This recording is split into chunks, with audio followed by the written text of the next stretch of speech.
to save our home. We must travel through the gateway to find new energy.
Lying just northeast of beautiful Barcelona in the city of Montmeló, we are back out for day 2 of Season 5 AMX Global Racing, where we are at the wonderful Circuit de Barcelona, Catalunya, for some great GT3 races out here today. This is AMX 5 Race 3, and today we're out here in Assetto Corsa Competizione. Welcome back, everyone. I'm Kevin, and joining me is Amir. Amir, we had some great Assetto Corsa Competizione races last season, and we're back with it this season. What are you most excited for today? Well, definitely be excited. The fact that we are riding the premier category in ACC, which is the GT3 car. So it's the bread and butter of every single driver that's actually bought the game. They want to drive the fastest cars possible in this one. And the racing, I would predict to be a bit more controlled because everyone knows these cars inside and out. So yeah, looking forward to this one. So just a quick recap of last season. Last season's winner, we had Loy Renier coming away with the championship, but right on his heels, we had Simone Seminara. So it was a battle all the way until the very final race to crown the champion of last season's winner. So I look forward to more of that great action. And for all of those tuning in with us today, make sure to check out our social media that's on the screen right now. We have all the social media as well as our website at amxrace.com. But before we get into today's race, we have a few things to go over. So kind of a little bit of the format, what's going on this season, also what is going on in the ACC races as well, as we get a beautiful overlook of the track there. So we started up yesterday, May 25th, and we're going all the way through August 18th. Once again, AMX Sim Racing World Championship Season 5. The season prize pool this year is $15,000 and next level racing gear. The race format for the Assetto Corsa Competizione goes as follows. We have a 20-minute qualifying followed by a 40-minute race with a 1 mandatory pit stop. So that pit stop, very important for this race. If they do not get it, well, that's going to cause a little bit of trouble for these drivers. So very similar to last season's. Like I said, we're bumping it up now. This is a AMX 5 race for this season.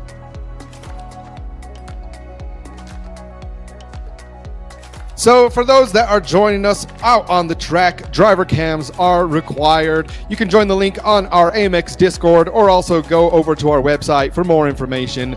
Balances will be paid out every $100 each month. So once your balance hits that $100 threshold, you can expect a nice payment. Race days, we are now just Saturdays and Sundays for Season 5. Once again, feel free to sign up anytime to race over at amxrace.com.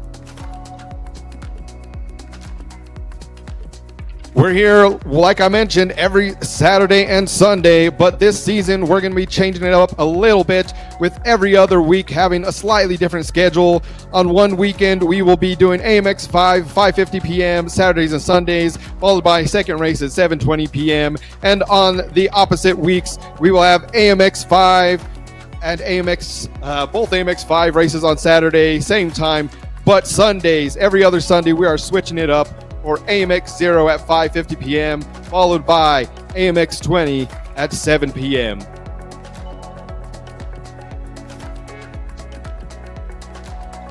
And also, one thing that's a little bit different for our ACC races compared to our iRacing is the prize pool for the race. So first place is going to be getting $45, followed by second place gets $30, third place $27, all the way down into 15th place, with the fastest lap being set getting an extra $4, with a total prize pool of each race of $250. So make sure to head on over to the website, get in here, get yourself some of that prize money, and who knows, you might also be walking out of here a champion at the end of the season.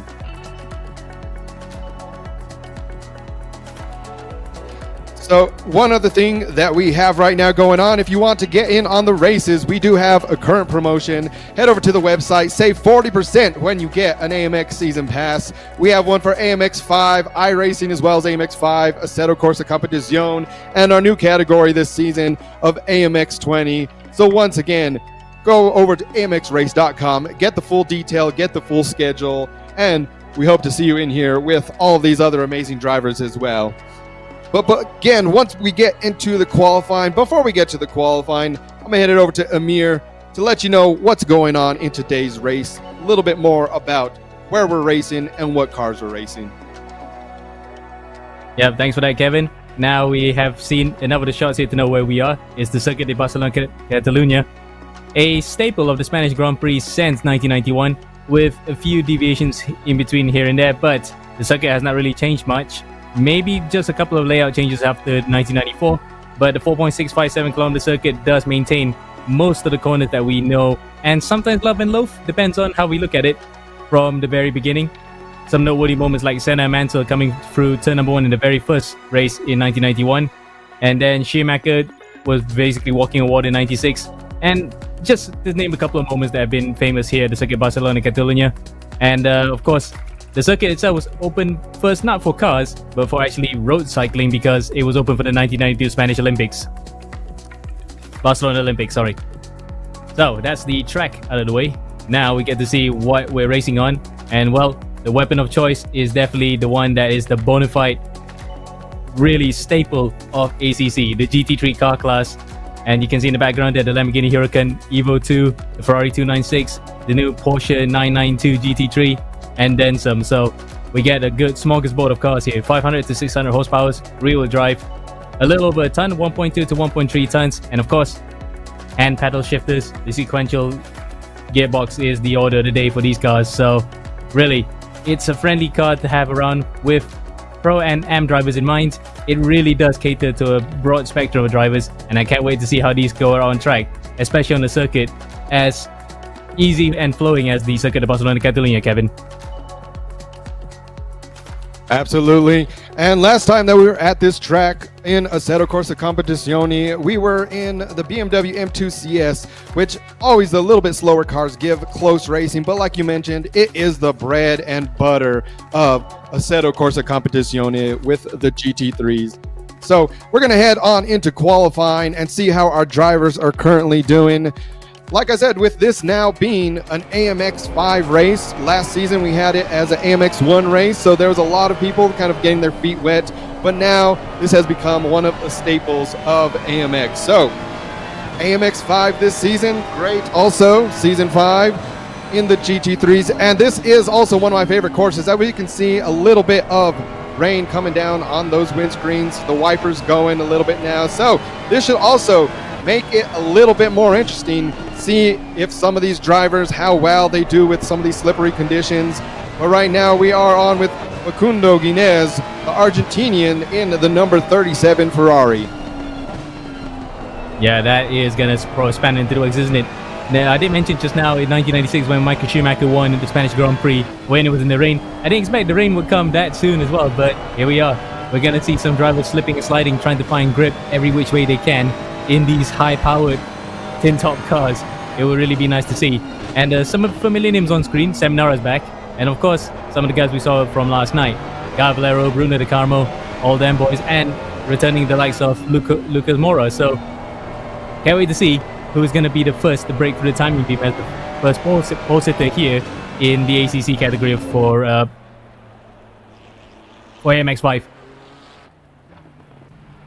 Yeah, and right now, with about 12 minutes left in here, we have Magnani is the current leader. And now we're seeing Dan Fernandez from the USA, number 26 McLaren. So right now we do have a pretty good spread of cars out here today. Looks like pretty even between people choosing the Ferraris and McLaren out here. Only a couple of Fords out on the track. And looks like Dan is one of the few people out here that is going to be running VR. So we should see... we only have a few people, but like we mentioned, it always seems like the longer we go on here, the more popular VR is getting. I know a lot of debate goes on between whether triple monitors are better or VR, and I think at the end of the day, it just comes down to driver preference. Yeah, and the fact that VR does offer a bit more in terms of peripheral vision, where it's a bit more 180 degrees. You can look left and right, literally as if you're in the car, so it really does help when you're in an accident. You can actually just look around and see if the coast is clear, then you can just get back onto the racing line. And incidentally, apart from the VR, you can see his team name there. He puts as mental health matters, and that's a really nice touch, isn't it? Because it's a subject that really a lot of people should open up nowadays, because it's important everyone is sound, not only physically but also in the mind. So it's nice to see that Fernandez puts that particular bit out there. Yeah, I love watching drivers come out here having a good cause. We can see now, looking in the pits, we do have a couple of cars. Lorenzo Magnani, your current leader in qualifying, and looks like, yep, we have quite a few different people in there. So not sure if they're getting their setups a little bit tuned in, dialed up. Also, like we said, right here, that should play into today's race, whether or not this rain is going to stay out on the track. So right now, a lot of these drivers wanting to run that wet tire compound, but as well, they're going to be, hopefully, we'll see as the weather continues, if they're going to have to switch tire compounds throughout the race. But here is one of the guys that a lot of people know. If you've been watching AMX for a while, you are no stranger to this man as well. Gael Valero, rocking it in the all-new Ford GT3. As an American, this is definitely my current favorite GT3 car, hands down. The look of it, the sound, Mustang just has a great legacy.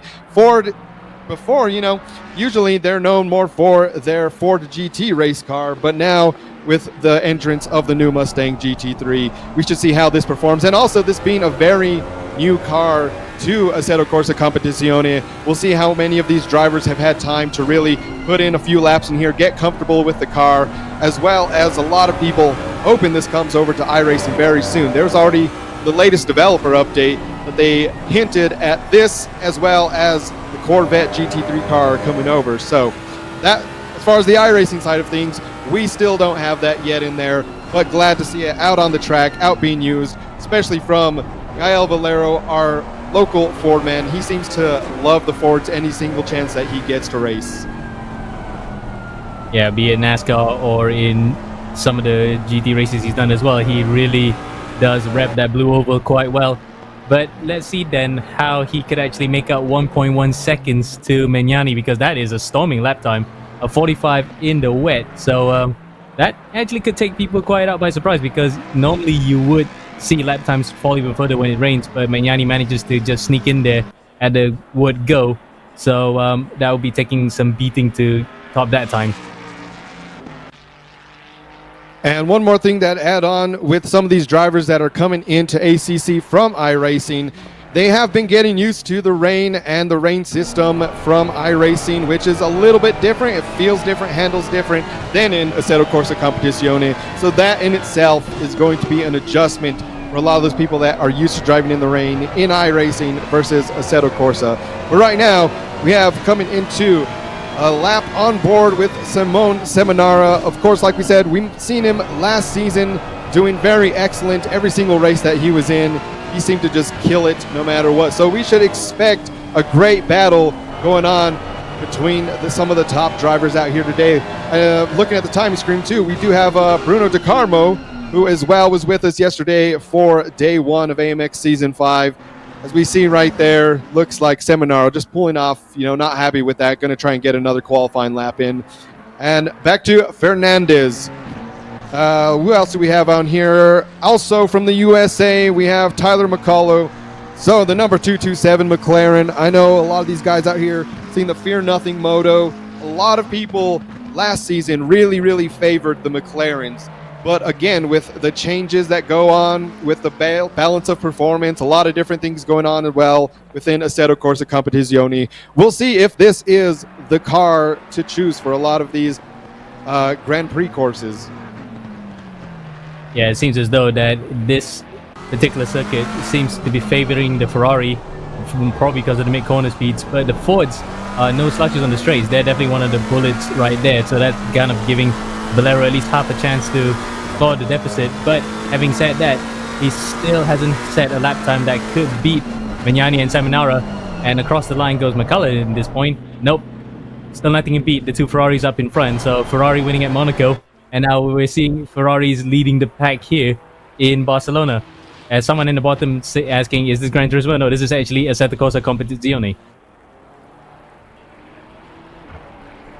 As we can see here, we still have about 3 drivers left to that have not been able to set down a qualifying lap time. So we have a few drivers there. One of those as well, seeing Nico Godoy, the lone BMW out here today as well. But we have another on board. So we have Guinness right now in the Ferrari, the number 37 Ferrari, down about 6 seconds off of the leader. So a lot of these guys, like I said, even though they may know this course fairly well, or some of them, they may be coming over from iRacing, the wet is definitely playing a factor here so far. So, yeah, some of these people saying, oh, it looks a little bit different than what they remember it. So, absolutely, Assetto Corsa is definitely one of those beautiful looking games as well. So as we go here around, he's coming in. Let's see if he will be able to get a little bit better lap time now, almost coming in. So, does have a few other people I'm looking in there. Santiago Barrios as well. We've seen in here a few different times in the Ford GT3 as well. So now Guinness going through the little chicane, coming around the final turn. Let's see if he comes across the finish line. Will he be able to improve his time? No. By the looks of it, he has not improved. Or that may have been an outlap, so that we kind of actually got a hose up there for a second. But we'll see once the times come in, because we still have 3 guys who have not really set represented times, including old St. Nicholas Godoy, sporting a hat. I can't see what hat is that. I presume it's one of his Luigi hats. And speaking of seeing everyone's what they're wearing today, I've seen you're out there repping the Ferrari shirt today. I'm assuming that's due to the Grand Prix that was going on earlier today. Yep, a small nod to that one. So glad to see that Shell finally broke his hoodoo in Monaco. Unfortunately, we don't have Monaco in any of the sims that we run in AMX. Maybe one day that iRacing, maybe, wink wink, can try to put the Monaco circuit into the system, but we'll see, because there's some licensing that. But anyway, sidetracking from that, yeah, it's nice to see Ferrari coming out on top here.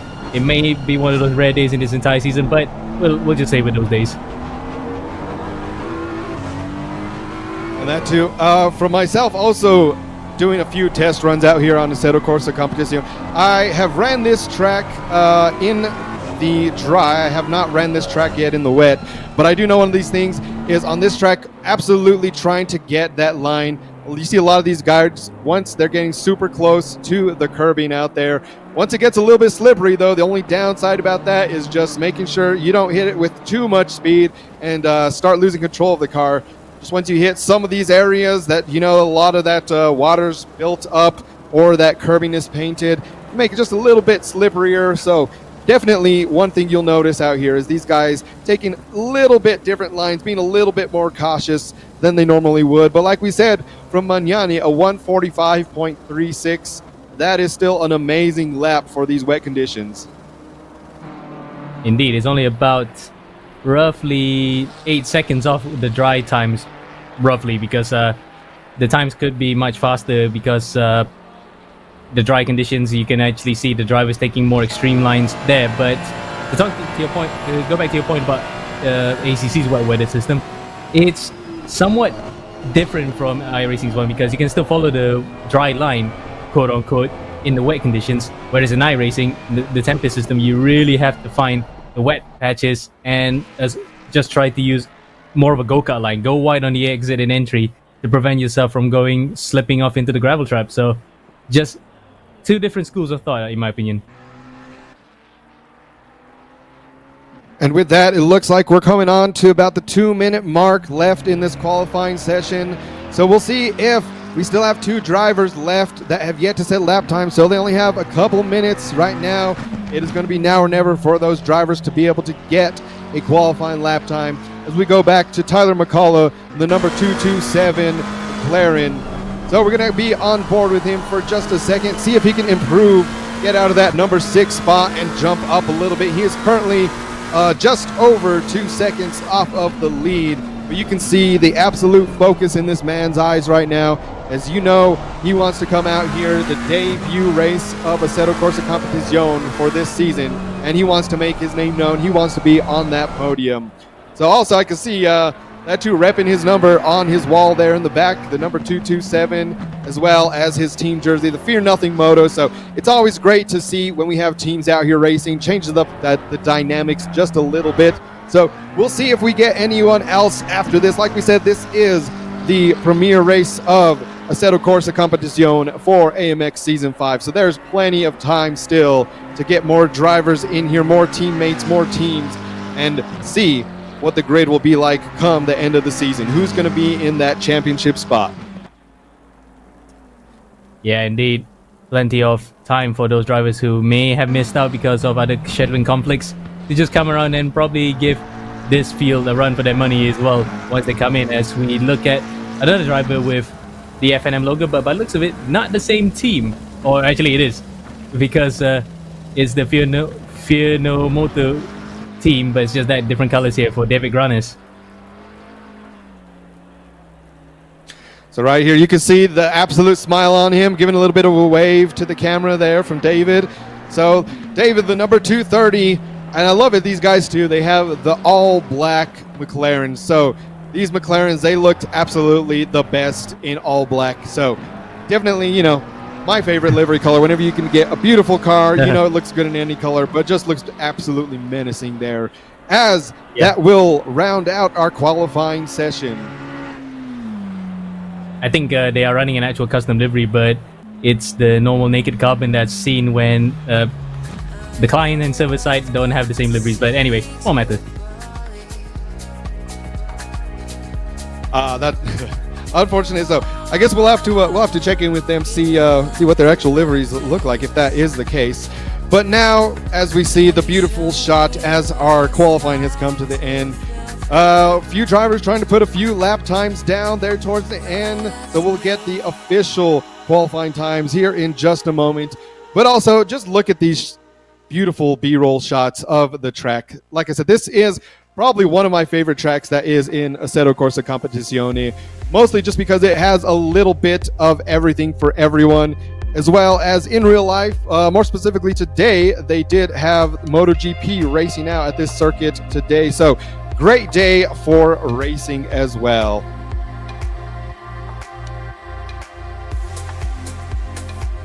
So here you can see we have all of our drivers with their qualifying times in. Leading it in that first place position, we have Magnani getting the pole position with a 1:45.36, but closely behind him with only about 500th of a second, we have Simone Seminara. In third place, Gael Valero. Fourth, we have De Carmo. Fifth, Fernandez. Sixth, McCullough. Seventh, Barrios. Eighth, Mora. Ninth, Granade. 10th, Inez. 11th, Mora. And 12th, Godoy. So that is going to be our starting grid for this race of these 12 drivers.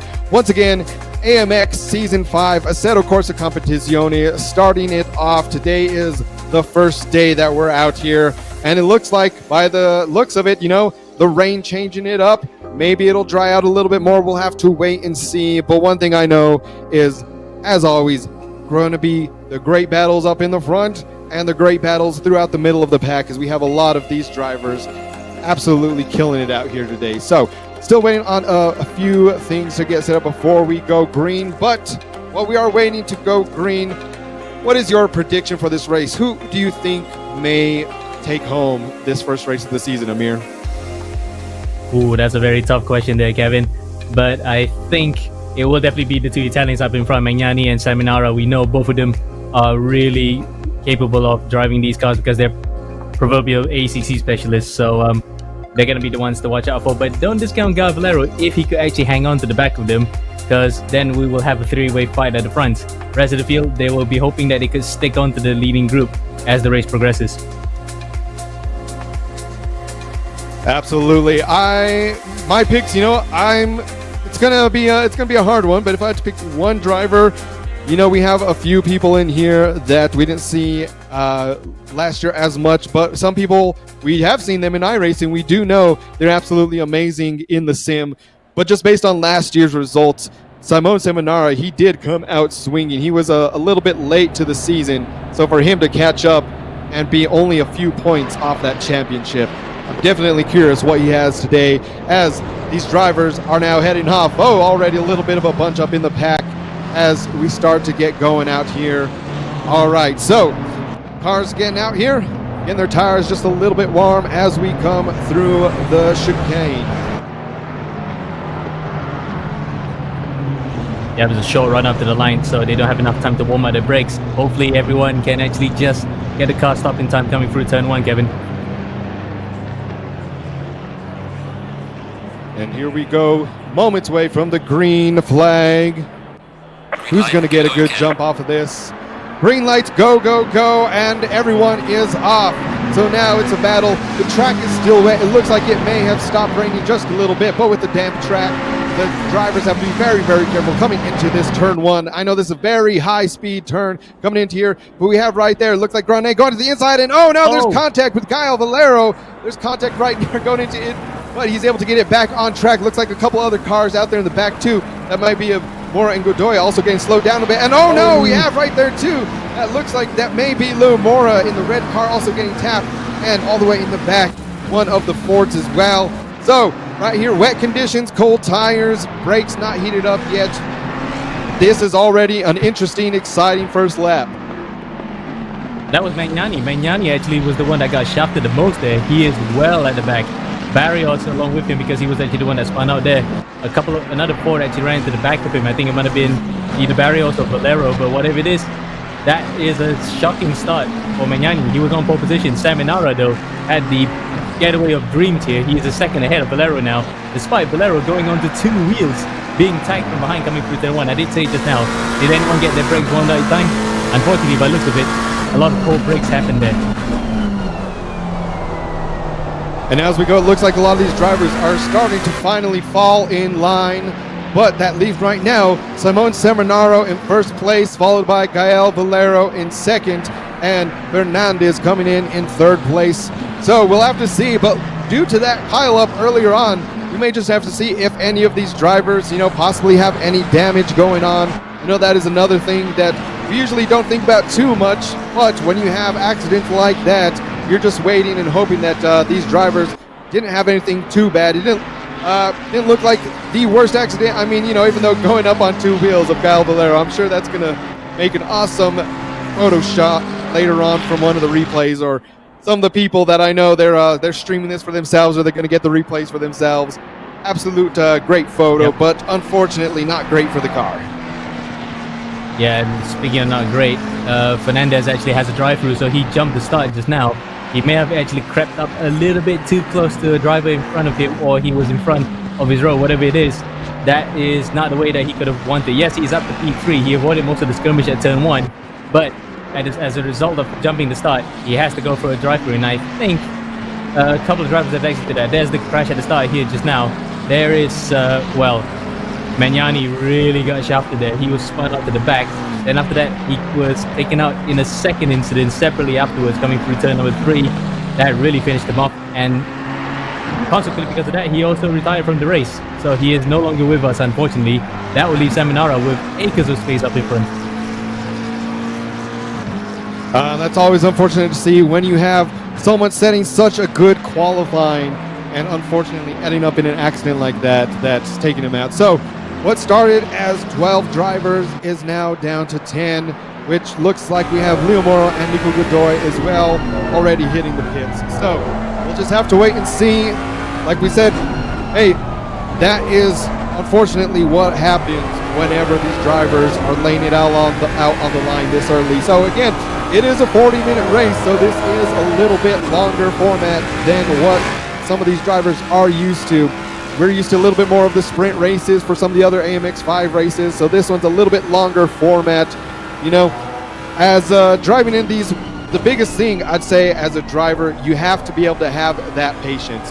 Everyone wants to be able to get off, break away from the pack as early as you can, but also just things like this happen, and unfortunately we have a couple of drivers out of the race.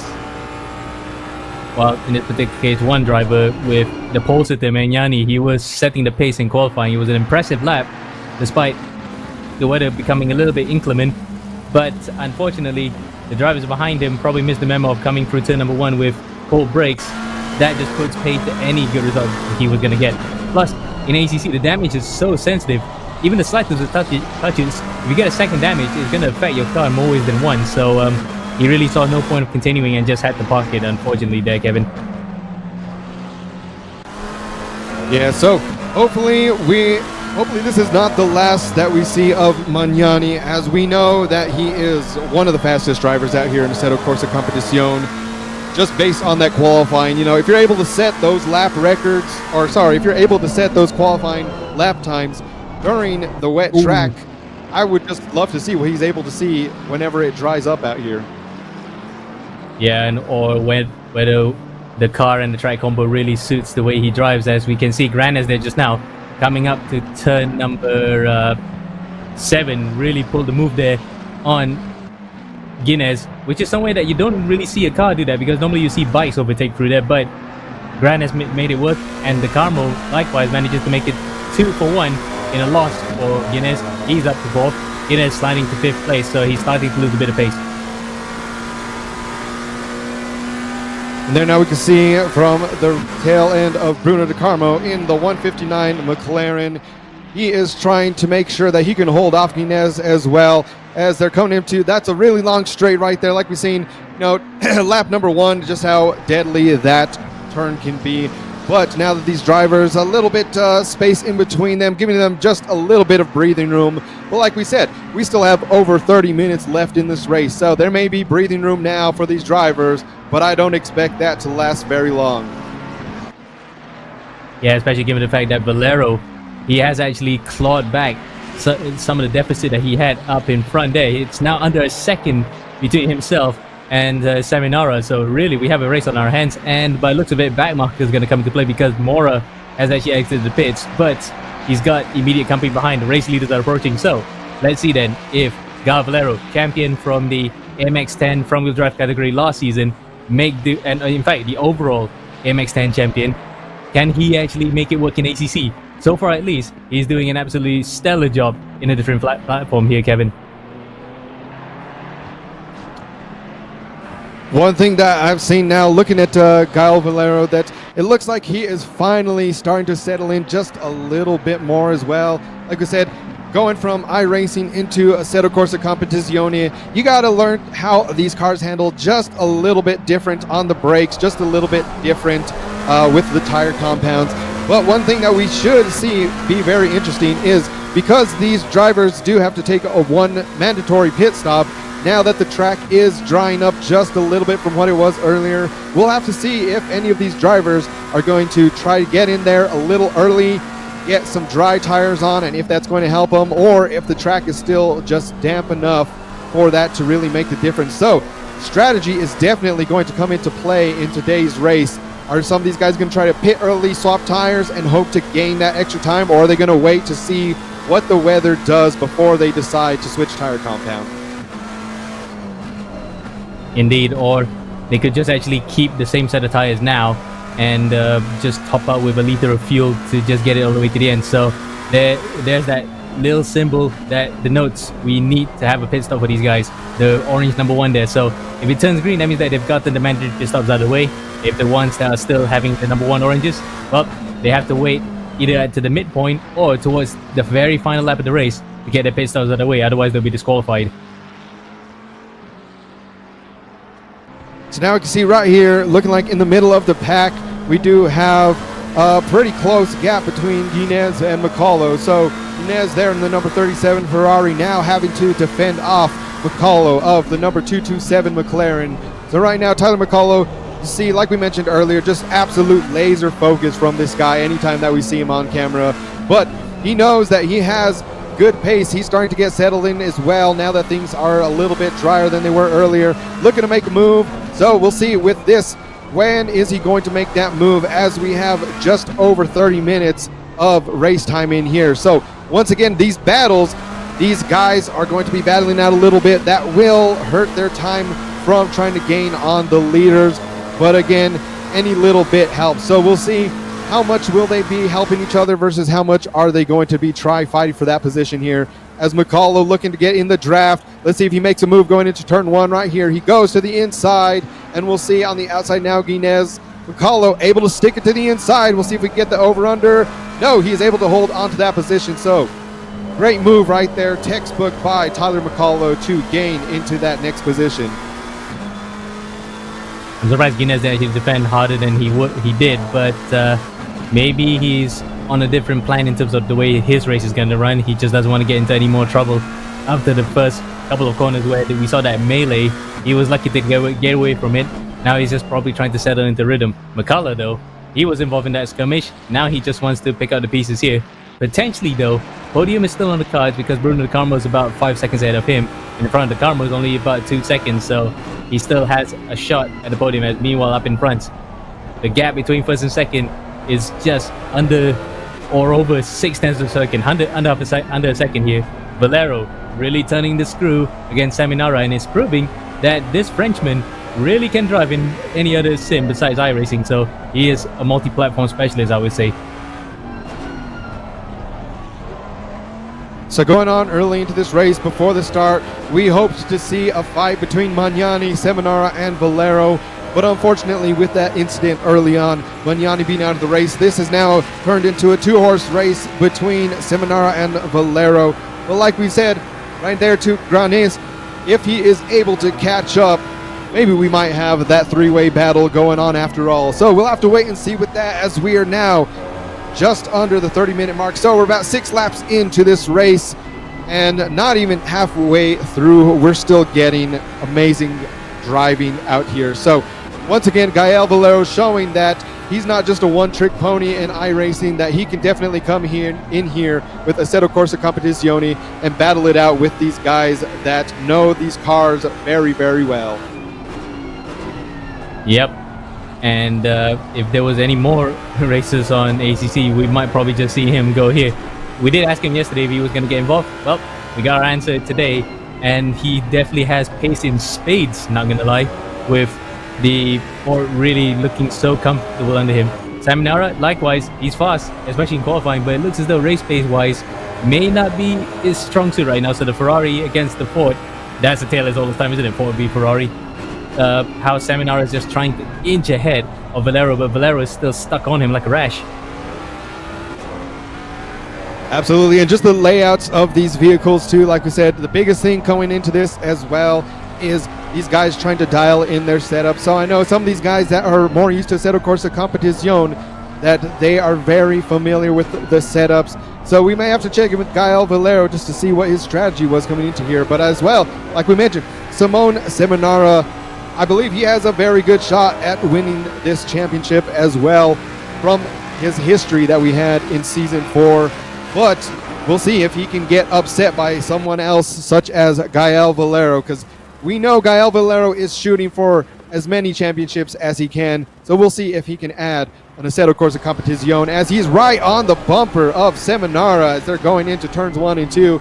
Right here, we'll see, is he going to try and make his move here very soon, or is he going to just hang loose, let that draft, save a little bit of fuel, save a little bit of tires as well? I think it might be the latter here for Valero. He's probably just toying with Seminara right now because he feels that the car has the pace. He doesn't have to overexert himself. He's just watching over it. Again, as you said, the tires, the fuel, everything is playing into his hands right now. So the ball is pretty much in Valero's court. And case in point, look at that. When you see a purple indicator, the number 2 over there, that means that he holds also the fastest lap of the race, despite running behind a fast guy like Seminara in second place. But he's just comfortable right now to hang it out a bit, maybe turning the screw even more towards the end of the race, or maybe after the pit stops. For the time being, it's Seminara who's really sweating right now. Absolutely. So still about a half-second gap between the top 2 leaders. We should see this going back and forth. Like you said, even if Gael Valero does go for a move here early on, big thing to come into play later will be what their pit stop strategy is, and also same thing if they're going to both wait, trying to work together possibly to get an even bigger gap. Right now the gap sits at just over 8 seconds between second and third place. So right now, again, they are very patient. I know some of these drivers out here today are also used to running some of the longer format races whenever they go out to the endurance racing. So we'll just have to wait and see with these two. But also looking at the timing screen, it does look like Tyler McCullough, who had made a beautiful pass over Guinness earlier, is now able to get almost a 2-second gap between him and Guinness as well. So a lot of these drivers finally setting in and really pushing it as much as they possibly can. Yeah, you might say that it's a bit of a lull period right now where we're going to come towards the halfway point. That's when maybe some drivers who are going for a bit more of a vanilla setup, shall we say, in terms of race strategy, they just hit the halfway point, go to the other half to the end of the race. But some other drivers, maybe they want to just stretch that stint even further, maybe pit at the last possible moment, as I said earlier, at the final lap of the race, and then just go for that one final lap shootout towards the end. But in the case of Seminara and Valero, maybe they're both going for just different strategies, I would say, because if Valero is behind, getting stuck and losing lap time, he will try to go for the undercut and maybe catch Seminara out by surprise. Seminara, conversely, may be trying to just hold on here because he doesn't want to wear out the tires too much. He doesn't want to overdrive either. So it's going to be a game of cat and mouse here as we head into the middle point of the race. So now we're dropping back, looking at the middle of the pack right here with Bruno De Carmo. So right here in the number 159 McLaren, currently sitting in 4th place. So there is about a 5-second gap between him and the next driver. So he's kind of just right there, a little bit on his own, passing some other traffic. So right here, that too, you could just tell, looks very calm and collected going through here. So he knows where he sits. He can see exactly with the timing where he wants to do. So as well, for some of these drivers in the middle of the pack, they may be thinking, all right, we had the really wet weather earlier. We tried adjusting to that. Now that things are a little bit more dry, we're able to push it just a little bit more, but as well, still just trying to find that limit of where the track is when it's still just a little bit damp. Not quite a completely dry track, but not quite an entirely wet track either. So these guys definitely doing that. And one thing now that we're looking at the Gael Valero chasing Seminara, just one thing that it looked like his focus on there too is might as well just him studying the lines of Seminara, also just saying, all right, I'm a little bit more used to iRacing. He's racing with Team Apex on iRacing as well, so he knows that like the back of his hand. But out here, some of the different nuances of Assetto Corsa Competizione, he may just be sitting back just to study, waiting for that chance to prowl. Yeah, and the fact that the track actually is pretty much dry right now, so it's optimum conditions, I would say, because plenty of cars have run on it to grip out the track. So talking about nuances, yeah, that's something that probably is also a thing on iRacing where you throw dirt onto the racetrack, you can actually go through the next lap and have a bit of a slide if you hit the patch wrong. He's trying to just probably get to know what can he push in terms of the outer extremities of the physics of the game and how far he can push that car. For the time being, he's just really hanging it back. He's not pushing too hard, staying in that slipstream, saving fuel, saving tires, waiting for the right moment to strike. I would say he's not really ready to pounce just yet.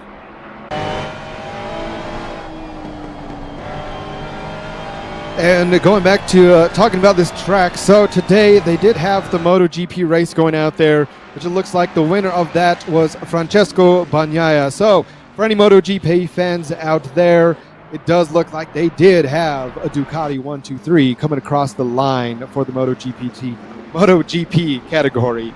But enough about that, because we are not racing motorcycles out here today. We are racing GT3. GT3, honestly, these cars, I have been very curious. I have still yet to drive the Mustang GT3 in Assetto Corsa Competizione since they have released it. So that is on my list of things to do, and from the looks of it, seeing it is right up there in pace whenever you can have a great driver behind it. So I'm definitely curious to try that out. I'm going to have to do that.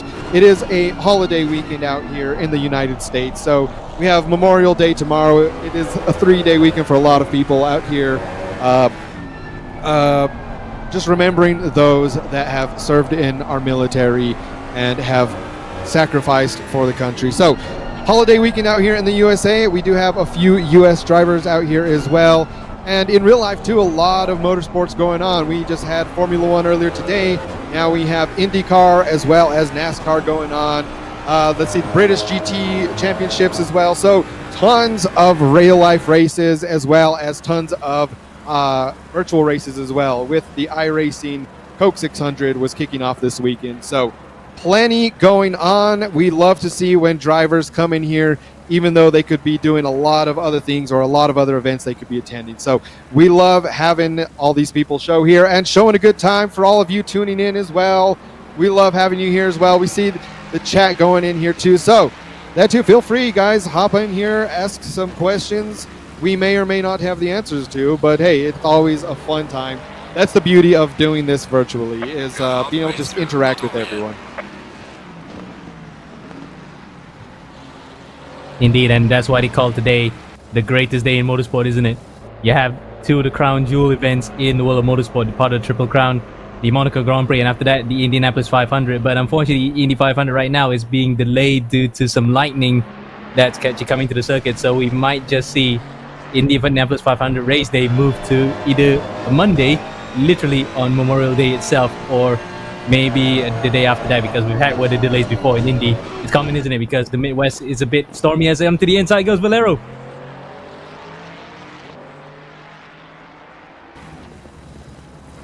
So we have an absolute good move right there, and now it's causing a battle door to door right here. So Gael Valero letting Seminaro know, all right, we're about halfway through the race. All right, now time to turn it up just a little bit. Start applying that pressure just a little bit more.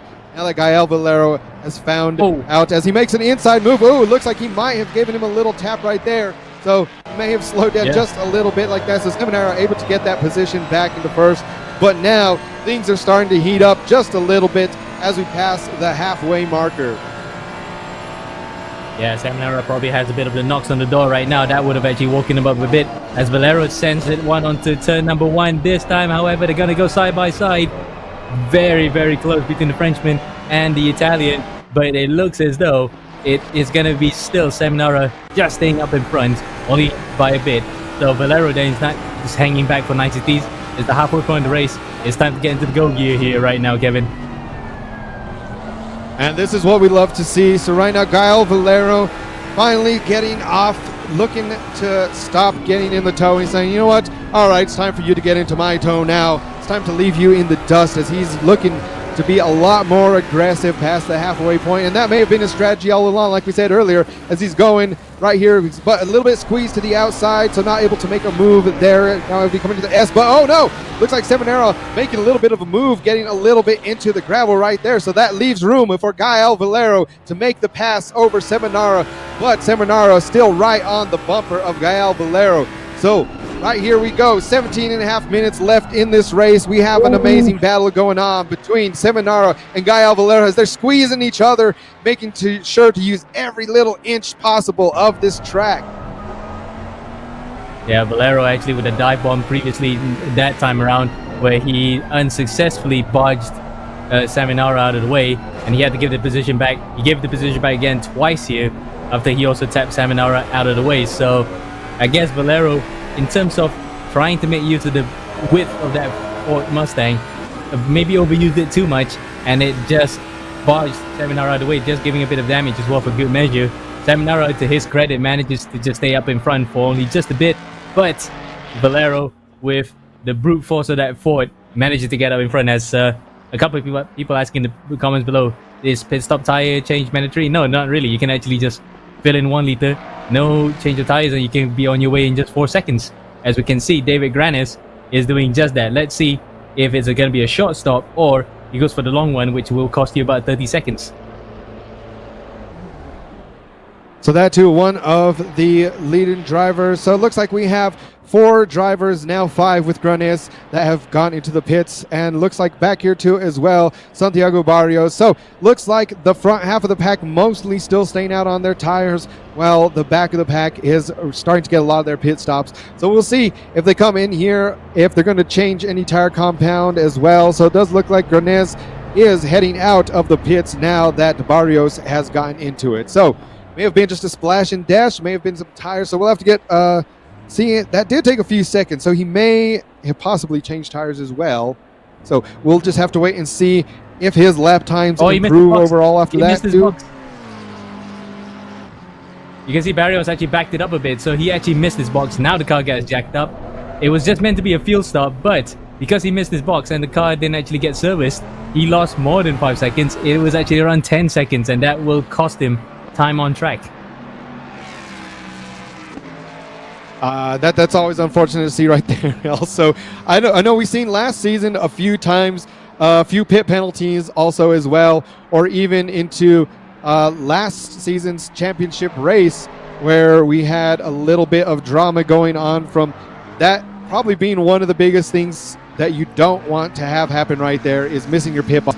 One, it can also, we found out last season, it cannot count that as your mandatory pit stop. So even if you get in there, but you pulled a little bit too far forward and then you went out, that pit stop will not count for your mandatory pit stop. But he was able to save it, and now we see back in here Bruno De Carmo, the 159 McLaren, trying to make up time right here. So that battle going on between Gael Valero and Simon Seminara may have gave him just a little bit more time to catch up. But now that Gael Valero is in first place, it does look like he's starting to slowly pull away with about a little bit over a 1 second lead over Seminara. So we still have the top 4 drivers yet to pit with just under 15 minutes left in this race. Yeah, now let's see who's going to pull the trigger first in terms of making the pit stop among this top 2 here. Valero, he literally just sided his way to the front, maybe a little bit too aggressively in the eyes of Seminara, so Seminara may just file a protest afterwards to just say, okay, that may have gotten a bit too naughty there. Whereas Seminara now probably be focusing on trying to get in the meantime get back up in front of Valero by virtue of pit stops. So let's see if Valero has mastered the niceties of doing pit stops in this category in AMX, where you have to come in, serve your mandatory pit stop, get out of here, but try not to lose too much time. And that's definitely going to come into play as well. Just getting the feeling for the pit stops. So hopefully Gael Valero is very used to the way that the pit stops do work in here. I know sometimes it can be easy if you haven't practiced that much coming into a set of course of competition. I know that's what it was when I had jumped in here. Moving from iRacing is you already have it memorized really, really well in iRacing. All of your controls, just, hey, how much fuel do you want to add? What tires do you want to replace? As well as in here, the UI looks a little bit different. You have to have a little bit different controls. So if you leave stuff by default, we've seen drivers last season as well that they got a little bit more fuel than they needed to get, or they got a tire change when they didn't really mean to change the tires. So a lot can come into play with their pit stop coming up. So, like we said, Seminara only a little bit over a second behind, but we will have to see what happens after that pit stop, as now Inez in 4th place coming in for his mandatory pit stop. And it looks as though it might just be a small, select splash and dash. Looks like everyone's gotten that little nicety to a T. Just need to get fuel on board, no need for tires, and he's on his way back onto the circuit. But where is he going to come out in relation to David Granes? Because Granes was actually right up his chuff at one point coming to the pits, but it looks as though it might just be, Granes just overtakes him on track, and that will be Granes dropping to 5th. Meanwhile, up in front, top 2, 1.2 seconds between Valero and Seminara. They still are yet to stop here, as well as Bruno De Carmo. So top 3 waiting to stop as Valero, though, going onto the inside of the circuit. I'm not sure what he's doing that for, because he's definitely not running wet tires, because if you run wet tires on a drying circuit, you have to use the puddles to cool it off. That's a feature in ACC. So he may not be running the wet tires in this particular instance, but maybe he's just trying to put Seminara off by going onto the dirty part of the track. Yeah, and I've noticed that from the last couple of laps as well. The first time that Gael Valero did that, it looks like Simon Seminara did stay on the optimal line, but unfortunately that's when he started losing a bit of that draft. So I think once Gael Valero recognized that, looking back in his mirrors, that, hey, he's not trying to stick to me as much, so that might have thrown him off the first time, just giving a little bit of more time to get out of that draft. But right now, with about a 1.5 second lead, we'll see if that really comes into play now on these longer straights, with Seminara possibly starting to get out of that draft a little bit more of Gael Valero. So that strategy may have just paid off a little bit when Gael Valero was sitting behind in second place, just kind of holding it off, saving some tires, saving some fuel until he was ready to make his move. So great strategy, great driving from both of these drivers.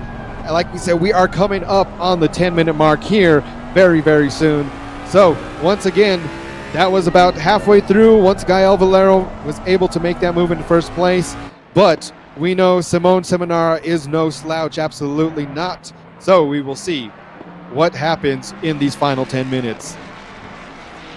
Yeah, we're coming into the final 10 here.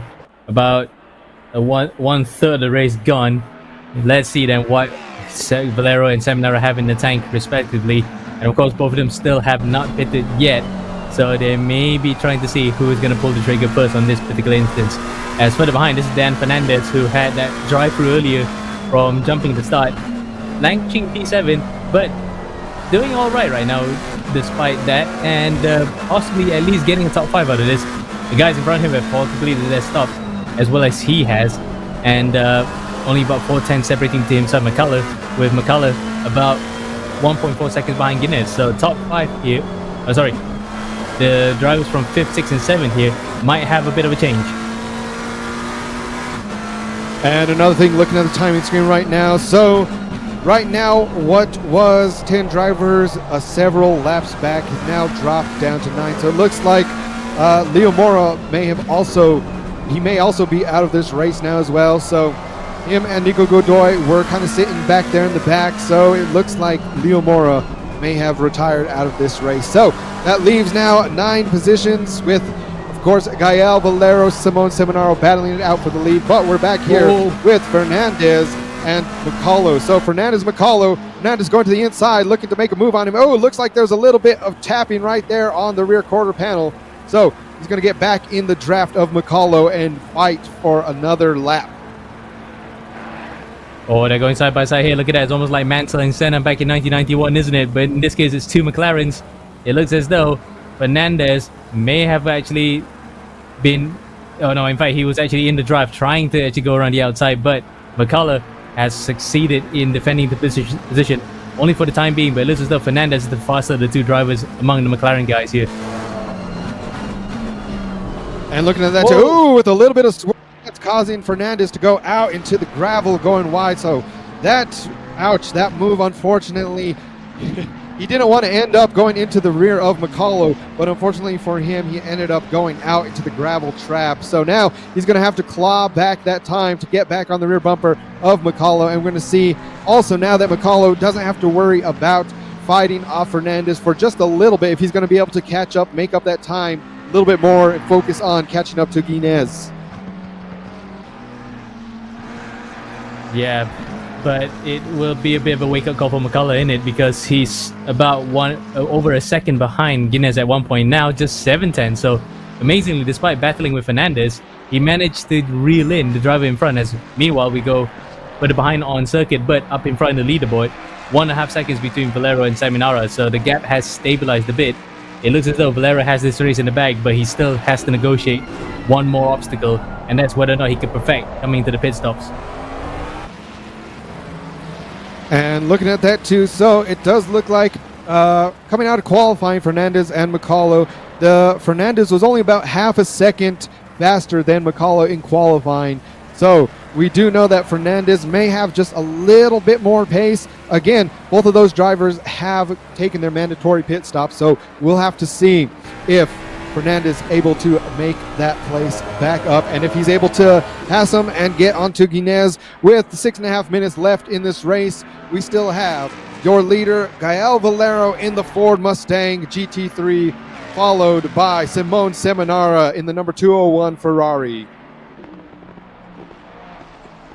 Yep, the battle's still not over, not by a long shot. And notice that Valero is carrying the number 1 plate, and he has every right to, because he is the overall champion in the AMX 10 series. And apologies to those who are fans of Kieran Harrison. I mistakenly said that Valero was the FWD champion, but it's actually Harrison, whereas Valero is the overall season champion. So apologies for those who got a bit spooked by that. But either way, looking at the way that Valero's driving right now, that's the mark of a champion, isn't it? Despite driving a completely different platform to what he's normally used to as his day job, he's still showing that, yep, he's got the pace here. But the way that he overtook the lead though was going to be questions of whether or not that was a bit too aggressive. But when he finally got it in the end, that was clean. Now he's just streaking away from Seminara, who's looking like he's fading a bit.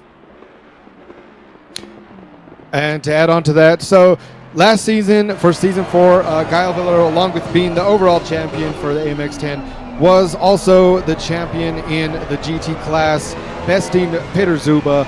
So he's no stranger to the GT3 cars as well. This is a little bit of his bread and butter. I know, well as seeing him out there in the GTE, GTP cars. So he may be coming from iRacing coming in here this season, but he has adapted very, very well. And now we can see Simone Seminara right there looking to take that position back. So this definitely might come down to who has the better pit stop and who has the better pit stop strategy. Yeah, but whether or not that pit stop's going to make a difference remains to be seen. But Valero just inching ever so slightly in the first couple of sectors that time around, but in the overall lap, Seminara was faster here, so he managed to chip away the gap back to 1.7 seconds. Though it'll be a question of whether or not that Ferrari was a little bit battered earlier, and it's really falling off the cliff probably in terms of pace, because he looked as though he was holding up Valero as opposed to just inching away. As you can see, he's working on the wheel there. The Ferrari probably not complying as much as what the Mustang is doing right now to Valero. And with that, we're just under 4 minutes out here in our inaugural ACC AMX 5 Season 5 race. So it's been a lot of great racing going on so far, but also from that incident right there at the very beginning in turn 1 and another incident later on during that same lap number 1, we had a few drivers, one of them being Magnani, who had set the fastest lap in qualifying, unfortunately retiring from the race very, very early. So for all the drivers that have retired, we really hope that they do come back for the next ACC race. We also hope that if some of these drivers as well, make sure to join us in our iRacing as well. Like we said, some of these guys are a little bit more specialized in Assetto Corsa Competizione. Some of these guys go back and forth between iRacing and Assetto Corsa, but nonetheless, it is always a great, great time out here. As we see right now, Gael Valero going into the pits. So we'll see, will Simone Seminara try to stay out on track one more lap, or will he also pit? So it looks like Seminara just went up on the timing board, so he may have just passed, gonna go wait until the last possible moment. So Gael Valero playing it a little bit safe coming into this pit stop, about 1 lap earlier than he possibly could have. Yeah, he was worried that if he entered that last lap, he may be outside of that mandatory window, as we see Valero now coming to the pits. Let's see if he stops on his marks. Ooh, a bit jerky there. He had to go forward a bit, but it looks as though that was right on the marks. The car is off his jacks and it's ready to go again. So a very typical pit stop. He's actually gotten that out of the way. Now, let's see whether or not he still stays ahead of Seminara, as Seminara no doubt will be going for his in lap now. So we have Gael Valero leaving the pits and Bruno De Carmo coming into the pit stop. So right now, this is going to make sure of Gael Valero. He has a lot of clean, fresh air right up in front of him. He doesn't have any pressure behind or in front. So now it's all up to him to set another good lap time, catch up, and hopefully pass back Seminara by the time Seminara gets into the pit stops. As we see now, Bruno De Carmo sitting in that 3rd place position, now exiting the pits. So it looks like he may have one more lap in him. Once again, we'll have to see where Seminara is at the end of this. So Seminara, the only driver, now is able to take the lead. Will have to pit on this last lap. So Seminara coming around. This is going to be it. This is where it is all going to come down to, as long as the top 3 drivers don't make any mistakes. Yep, ooh, very aggressive on the entry there from Seminara. He really is pushing it in his end lap. He wants to make up about roughly under 2 seconds on Valero. As you can see there, the gap between himself and Valero about 37 seconds. We're on the final lap now. Let's see what Seminara has in his pit stop. If he can get in and out faster than what Valero is doing, yes, he stands a chance of winning this race. But if he gets it completely wrong, Valero will be there to pick out the pieces. There's Valero coming through the final sector now, through the chicane. Seminara stops on his box now. Car gets fueled up, engine turn off and back on, off the jacks, and there he goes. It's going to be a close one here, Kevin. All right, so you can see Gael Valero getting a good exit out of there onto the home stretch. So right now it's going to be a drag race into turn 1.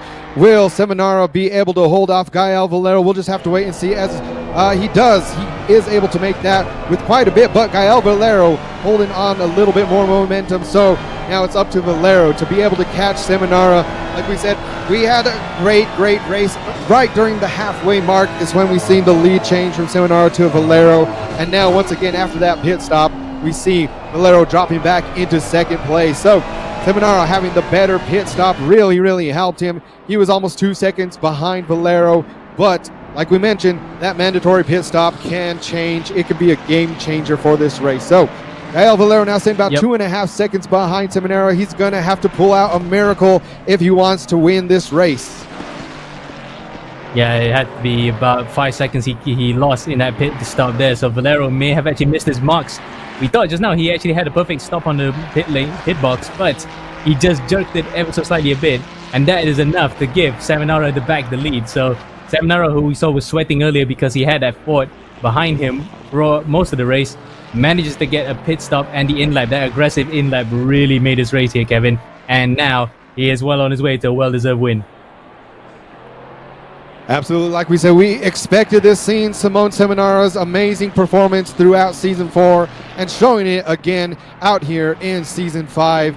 But, like we said, Gael Valero coming over from iRacing, jumping in here into Assetto Corsa Competizione.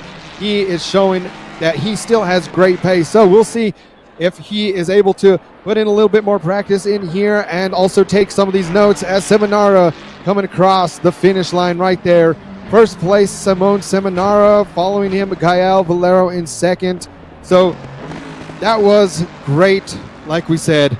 Unfortunate couple bit of accidents on the first lap that we see oh so dearly almost every single race, but absolutely great. Great to see the new Mustang GT3 and a few of these drivers. Great to see some of the people out back from last season as well. I know we have the Fear Nothing Moto as well, Tyler McCullough, Granez. We have some regulars like Leo Mora and Nico Godoy as well. So, great launch to the AMX ACC first race of the season. Yeah, definitely. That was quite a dramatic end to the race, wasn't it? Because it was a bit of slow burner. Strategically, it was interesting though. And we saw just now that the overcut by Seminara was enough to actually give him the win. It was the overcut. Yeah, it was the overcut that was enough to give him the win because he pitted after Valero. And Valero's bungled pit stop was also the key factor in why the Italian managed to snatch victory from the jaws of defeat there. So now we're just waiting just to get the final results, and here they are. So, of course, Simone Seminara coming in that first place position. Great race between him and Gael Valero. Gael Valero coming in second place, making his ACC debut out here for AMX. Third place, we do have David Granez of the Fear Nothing Moto. In fourth place, Bruno DeCarmo. Fifth, we have Fernandez, followed by sixth, Guinez. Seventh, Tyler McCullough. In eighth place, we have Santiago Barrios. Ninth, Nico Godoy. 10th place, Leo Mora. And in 11th, we have Magnani, which unfortunately, Magnani and Mora both retiring out of this race earlier on. So, great start to a great season. Like we said, we hope to see a lot of people, all of those out there watching. If you want to join in on these races, make sure to head over to amxrace.com. Get in on the action, especially when we have days like this. So now a little bit more once the ACC last season was AMX. Last season was AMX 1. This season, AMX 5. So, Amir, what was your highlight of that first ACC race of the season? Oh, it's definitely the pit stop between the two protagonists, of course, Seminara and Valero. We thought Valero had the race in the bag. He was actually having a gap of about 2 seconds, but the pit stop, he bungled it at the most critical juncture where he needed to have a good in-lap. Couldn't get it right, I think, because he just stopped the box a little bit too early. He had to back it up a bit.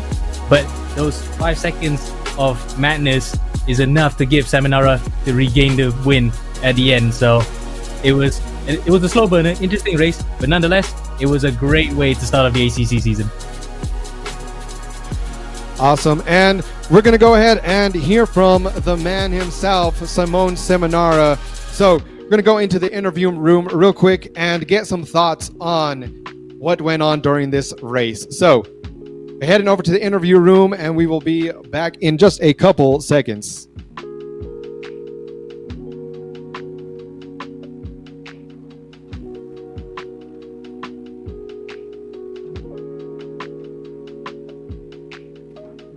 A big congratulations to you, Simone. How are you feeling once you were, more specifically, during that halfway point of the race when you and Gael Valero were going back and forth? First of all, thank you and good evening to everyone. Well, I had some difficulties with the tires maybe. I had some graining and I was struggling a lot in the middle of the race, but I mean, at the end, I'm not sure if Valero did a mistake in the pit or something else, but I managed to pass him again in the pit lane. Yeah, so definitely did look like you had a little bit of shave a couple seconds off when you did your pit entry and also the pit exit, and that was enough to get that lead back. What was your thoughts when you're coming out of the pit knowing Gael Valero had all that momentum catching up to you right out of your pit stop? What was going through your mind? I was like, how far is him? How far is him? Then I realized he was maybe 2 seconds behind. So I was thinking, just drive slowly, don't do any mistakes, and that's what I did to the end. It was just one lap, so yeah, but it was a tough race. Well, that was great. And also we were mentioning, we're talking a lot about last season. So for season 4, you came into the season a little bit later and we're only just a few points away from the championship spot. We hope to see you every single race this year. We know you are absolutely great in Assetto Corsa Competizione. Is there anyone that you want to say or any other shout outs that you want to give? Shout out to Valero for the great battle, and also I'm a bit sorry for Magnani, who was taken out on the first lap.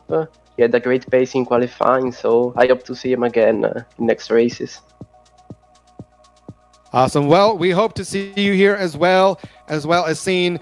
It looks like it's going to be a great battle for the championship this season in Assetto Corsa Competizione. Thank you for joining us and congratulations once again on today's win. Thank you. Bye.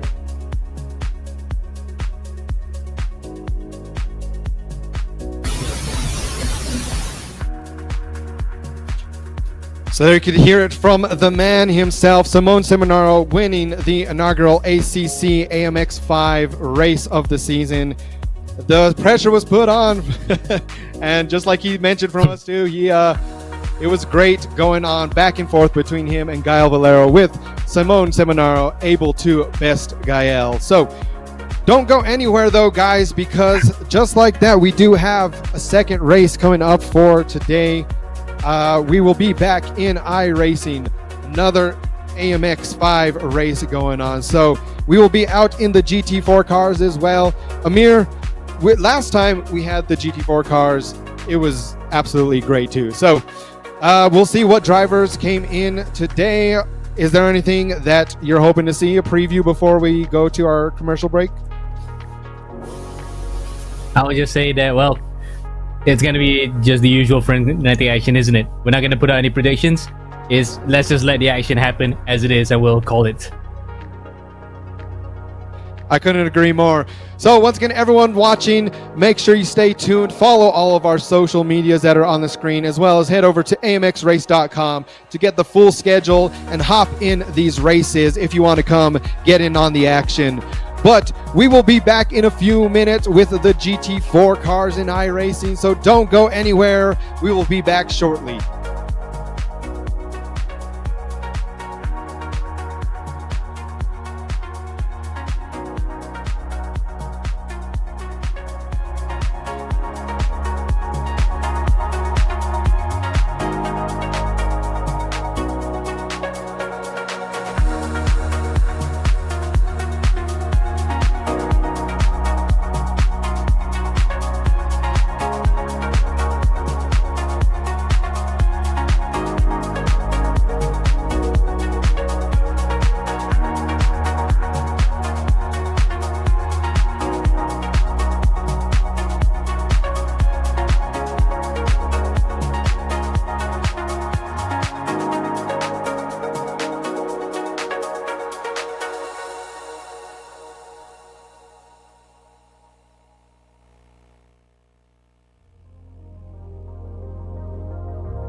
To save our home, we must travel through the gateway to find new energy.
everybody, and welcome back. We're halfway through our day 2 of season 5 of AMX, back out into the United Kingdom here at Donington Park with our GT4 class racing today. It should be another amazing race coming out today. I am Kevin Garcia, and also joining me again we have Amir. Amir, a great first half of our day earlier with the Assetto Corsa Competizione, but now we're back in iRacing. What are you most excited about for race number 2 of the day? Well, it's going to be a track and car combo that kind of suits each other because it's Donington Park. We saw in the background just now.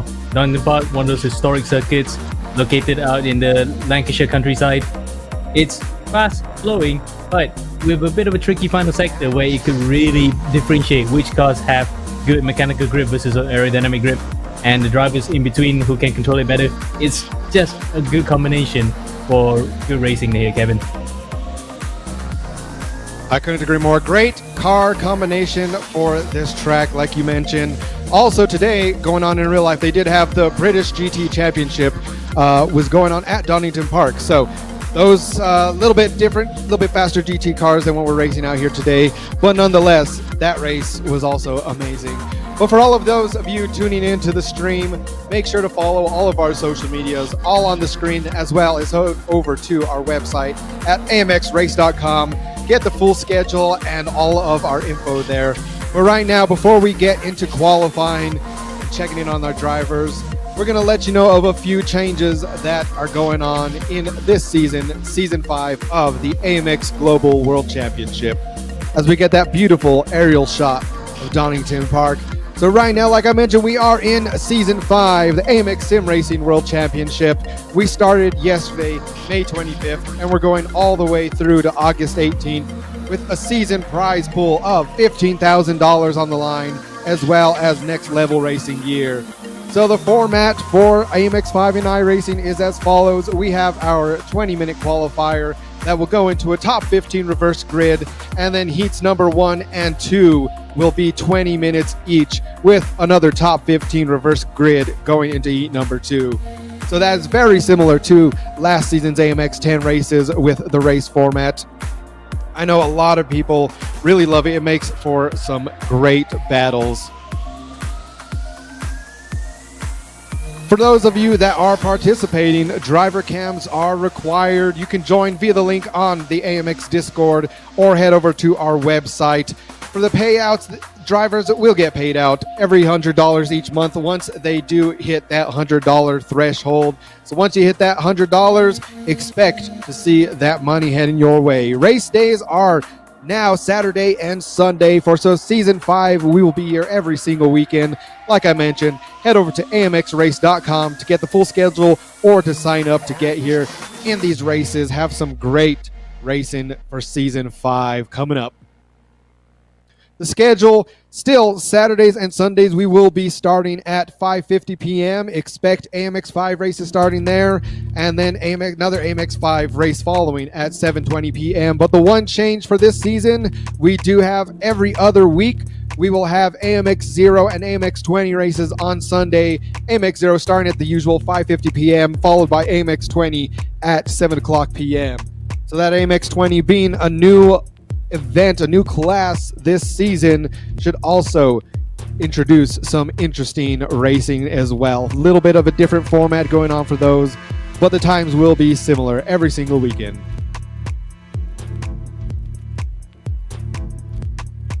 So this is how our prize pool goes as followed. Of course, for these races, AMX 5 iRacing, you do get points and qualifying times. So first place gets $15, second place $10, third and ninth, all the way down to 15th place in qualifying. Then once we head into heat number 1 and heat number 2, it is similar as followed. $15 for first, $10 for second, $9 for third, down to 15th place, and the fastest lap getting an extra couple dollars added on with a total prize pool of $250. And for the AMX 5, you must have a minimum road I rating of 2,000 if you want to join. So if you have the I rating and you want to get in here to win some money, feel free to head to our website, sign up, and we'd love to have you. So we do have a promotion going on right now of those of you that want to go on the entire season. So make sure you get 40% savings if you get a season pass. So head over to the website, get an AMX season pass. We have one for AMX 5 and iRacing, AMX 5, Assetto Corsa Competizione, and our new category of the AMX 20. Head over there for a season pass to get plenty of savings, and we hope to see you here.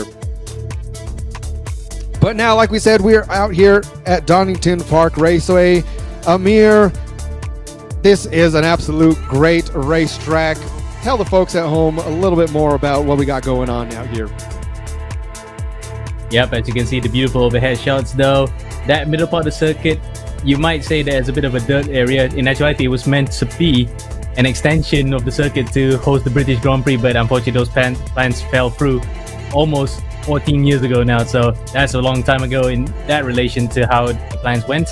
But Donington Park itself still perseveres on, hosts a lot of local races, including the BTCC British Superbikes in Leicestershire, opened 1931, and that little bridge over here around the whole old hairpin, it's a bit of a landmark to its old history, where it used to spread out all the way into the Leicestershire countryside. 3.18 kilometers is the modern layout of the circuit, but still a great layout nonetheless. Can't wait to see how the GT4 cars will handle it. And speaking of GT4 cars, as we see more of the background being seen, this is the weapon of choice here on today's race. It's the GT4 class in iRacing, and you can see it is an eclectic mix of cars ranging from 5 different manufacturers. We had the Porsche 718 Cayman, the BMW M4 GT4, the McLaren 570S, the Aston Martin Vantage GT4, and finally the Mercedes AMG GT4. 5 different makes, 5 different ways of driving it. You can see the varying powers as well, 350 to 500 horsepower. Of course, all of them are rear-wheel drive. They're not touring cars, they're proper GT cars, ranging from 1.3 tons to 1.4 tons. And again, just like the earlier GT3 cars in ACC, sequential gearboxes. That means flappy pedals at the back of the steering wheel, which eases the drivers into driving these things. And because these cars are catered more towards the gentlemen who just want to get their feet into GT racing, these are just the best way to get started.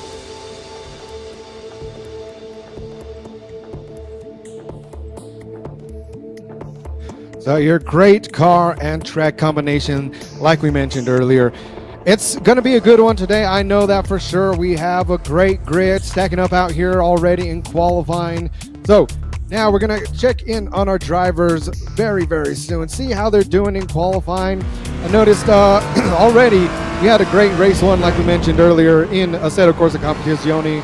And we are seeing the man that got second place. He was doing a great race in Assetto Corsa Competizione. He made his debut for AMX Season 5 ACC, Gael Valero. But right now we have Corentin Guinez, who is racing out in the Porsche GT4 today. So far, setting an amazing lap record in, sorry, not a lap record, but setting the best qualifying so far with a 109.181. So, Corentin Guinez, we'll see how long he can hold on to that top spot, as it does look like we have Gareth Higgins closing in on that really quick. But out here, 22 drivers today in here. Yeah, that's quite a bumper grid, isn't it, Kevin? Really huge field of drivers stacked to the brim with talent from different iRacing all across the board, and highly rated drivers as that. As we can see, we're on board with a returning Corentin Guinez, who was the Season 3 overall champion. We didn't see much of him last season. Now we see him back here in his natural habitat on iRacing and in tin top cars. So let's see how he's going to go here. As you can see on the left-hand side of the screen, the different manufacturer representations on board here today. I think that's pretty much every single one of the manufacturers that are available right now in iRacing in the GT4 category being seen here. So once again, testament to how well balanced they are. It is a smorgasbord of cars here right now, Kevin. Definitely. As we see now, Corentin Guinez right there. Man, I love his setup. Having the 4 screens, you could just tell this guy, he means a business. He's very, very good. We've seen him coming in previous seasons as well, making you know that, hey, today he's already proven that he is one of the fastest drivers on the grid. So Corentin Guinez, the Frenchman from Team Sim RC, you can see right there, He is only 23 years old. So I've seen him as well on some of these other YouTube videos, other things. So a familiar face that a lot of people may recognize, not only here in AMX, but also outside of it as well. So we can expect some great racing between looking like all of our top, well, pretty much almost all of our grid is within a second of each other. So that just goes to show what kind of racing we should expect today. And we're barely halfway through qualifying right now, and everyone's already within a second of each other's times. Yep. In fact, even if we go to the timing screen, the only driver outside of that second range is Tim State and Diego Villarreal. But even then, they're only about a couple tenths off to be within 1 second. So these cars and track combination really does help out in really closing in the field. Plus, we're not using the full Donington layout. We're actually using the National Circuit layout, which coming here is the chicane that bypasses the loop that heads to the start-finish straight. It really does help out. Short circuits with relatively slow-ish cars, but they're still quite fast. Really does help out in the racing. Now we're looking, like you mentioned earlier, a great spread, all different manufacturers throughout the field today. So we've seen right now, sitting a little bit towards the back of the pack currently, we have Lucas Herman in that AMG, another one of the Frenchmen who is so far his fastest lap he's set is a 109.85. We see a few other people. Quentin Ynez just does look like he still holds that lap, 109.18. So these guys, again, we have the open format qualifying.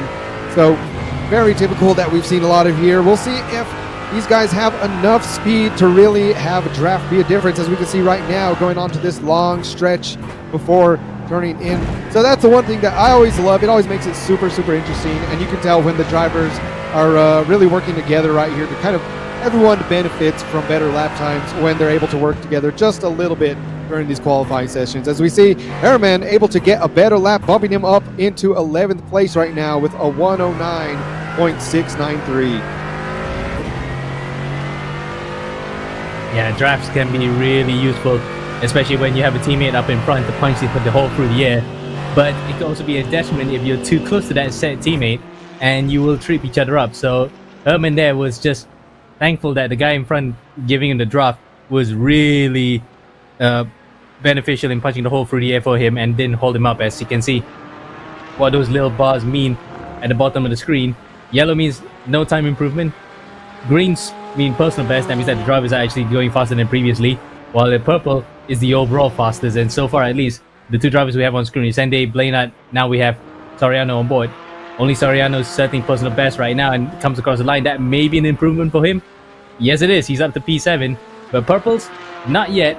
But I think it might just come from the likes of Guinness, Valero, and Higgins up in front. And speaking of teammates now, we just seen there Jackson Senjay. There are a few of the Kanan e-racing esports racing team out here today. And right now, we've seen Senao. So we have Alberto Senao, who did pretty good yesterday during our races. Had a couple unfortunate incidences, though, however, during that second race of the day. So we'll see. He's looking to reclaim that, get back on the podium out here today. And I always see right here, love seeing the mix up towards the front. So we do have a Porsche 123 currently. So, but with the McLaren only right in fourth place, you know, definitely right now we're seeing it comes up to the drivers themselves. It's not really any one car faster than the others, like, you know, we keep mentioning. But that just goes to show with how well the BOP is in iRacing. Oh no, we see a spin going out there in the back. Two cars back. Fortunately, we'll have to see with all black. I don't know if that looked like that might have been the number 4 of Tobias Soriano. Yep. Soriano just dropped it in coming into the final chicane, and it can be quite tricky because there is a bit of a sausage curve on the inside there that can really catch you out, and Soriano was the one that fell victim to it. In terms of the other drivers, you can see Blainat passes in the Mercedes. He's up to second, only just 3 tenths behind, so he is going to be one to watch out for coming the race. We're looking at Valero. The other drivers in terms of manufacturer representation, passes McLaren and Senao. Look at that, P6 is Arthur Laced, and if that surname is familiar to those who watch IndyCar, or in this case South American motorsport in general, that is the younger brother of Matthias Lace, the former IndyCar driver who drove for AJ Foyt at one point. So it's nice to see that familiar racing names are here today, as well as some of the usual suspects in sim racing, the likes of Dino Filippa, who today at least has gotten the sun out of his eyes. Yeah, for those that missed the race yesterday, there was a battle. Dino Filippa not only battling the other drivers, but also having to battle the sun. As you go back and watch the live stream broadcast from yesterday on YouTube, you can definitely see that people kind of, it turned into a bit of a meme after the race of, okay, he has the sun beaming right down in on his face. But he fixed that today, and we can see right now he's sitting right in the middle of the pack, the 109.673. But like we mentioned, only about only about 5/10 of a second off of that top spot. So to be 11th place, but only being 5/10 off, that's going to just show just how competitive that these drivers out here are today. And looking at a lot of these drivers out here too, just seeing some of their iRating that they're putting in a lot. We have a lot of 8,000, 7,000, 9,000 iRating drivers in here. So Dino Filippa being one of those, over 9,000 iRating. And now as we go back to Juan Blainot out here in the Rincon custom livery. I'm trying to read that. Rincon Racing, the number 302, Juan Blainot. So currently sitting in that third position. It looks like Higgins was able to get that second place over him as well. So we just have about a couple minutes left here in the qualifying. We'll see which drivers are able to improve on their time as Juan Blainot over that sausage curve right there, a little bit harsh. But now going in for a flying lap with Juan. Yeah, but as he comes up to turn one here, the red gate corner, really using all of the entry there just so he could actually get around to open up the corner better. You use the pit lane exit just so it's enough to get through. Then through the Craner curves here. Easy to step out the car if you get onto the grass to the whole hairpin.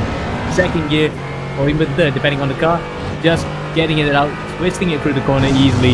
Now it's ready to come through the second sector. It looks as though, in terms of sector times, he is having slight improvements, but not much, as we see more and more drivers improve across the line here. Exiting up to turn 7 McLean's, now Coppice. There's a short shoot running up here. It's crucial now that he gets the exit correct here onto the back straight that heads into the final sector through Starkey Straits. How is this looking like? It looks as though it's not going to be enough to reclaim pole position, but it might just be able to challenge the second. Through the left and right chicane at Goddard's that bypasses the entire large sector. Across the line he goes. Will this be an improvement? And the answer is no, it isn't. You can see that he hangs back on his seat. That was probably not his finest hour, but at least he gets to start a bit further out compared to Guinness. So that too, as the final minute coming in, we can see right there the number 19 of Guinness pitting into the pit lane. And we see Bruno De Carmo right here with his teammate right there, also in the number 10 of Victor Miranda. So like we said, we have a few of the Brazilian teammates out here again today. They were here, showed up yesterday, and that they proved why it is super important to be able to have your teammate out on the track, because we see things starting to slow down just a little bit now. Last few seconds, yeah, Miranda a lot of drivers improved. already back Look in. at that. Oh, yes. Yeah, Miranda improved big time. He went up to P3 because he had his teammate, De Carmo, just punched the hole through the air. He managed to get it up to P3, so that is teammate really helping him to the fore there, Kevin. So just as we were saying it, able to improve on that lap time, but also right here now with your BenQ session winner, Corentin Guinez, able to set a 109.18. Followed closely in second place, we have Gareth Higgins coming in second place. Third place, Victor Miranda. Fourth, Juan Blainot. Fifth, Gael Valero. Sixth place, Alberto Senao. Seventh, Arthur Leiss. Eighth, Jackson Esenche. Ninth, Bruno De Carmo. 10th, Tobias Soriano. 11th, Dino Filippa. 12th, Pedro Dean. 13th place, Lucas Herman. 14th, Ralph Benitez. 15th, Martin Chico. 16th, Santiago Aguiar. 17th, Gaston Culavi. 18th, Marcelo Reales.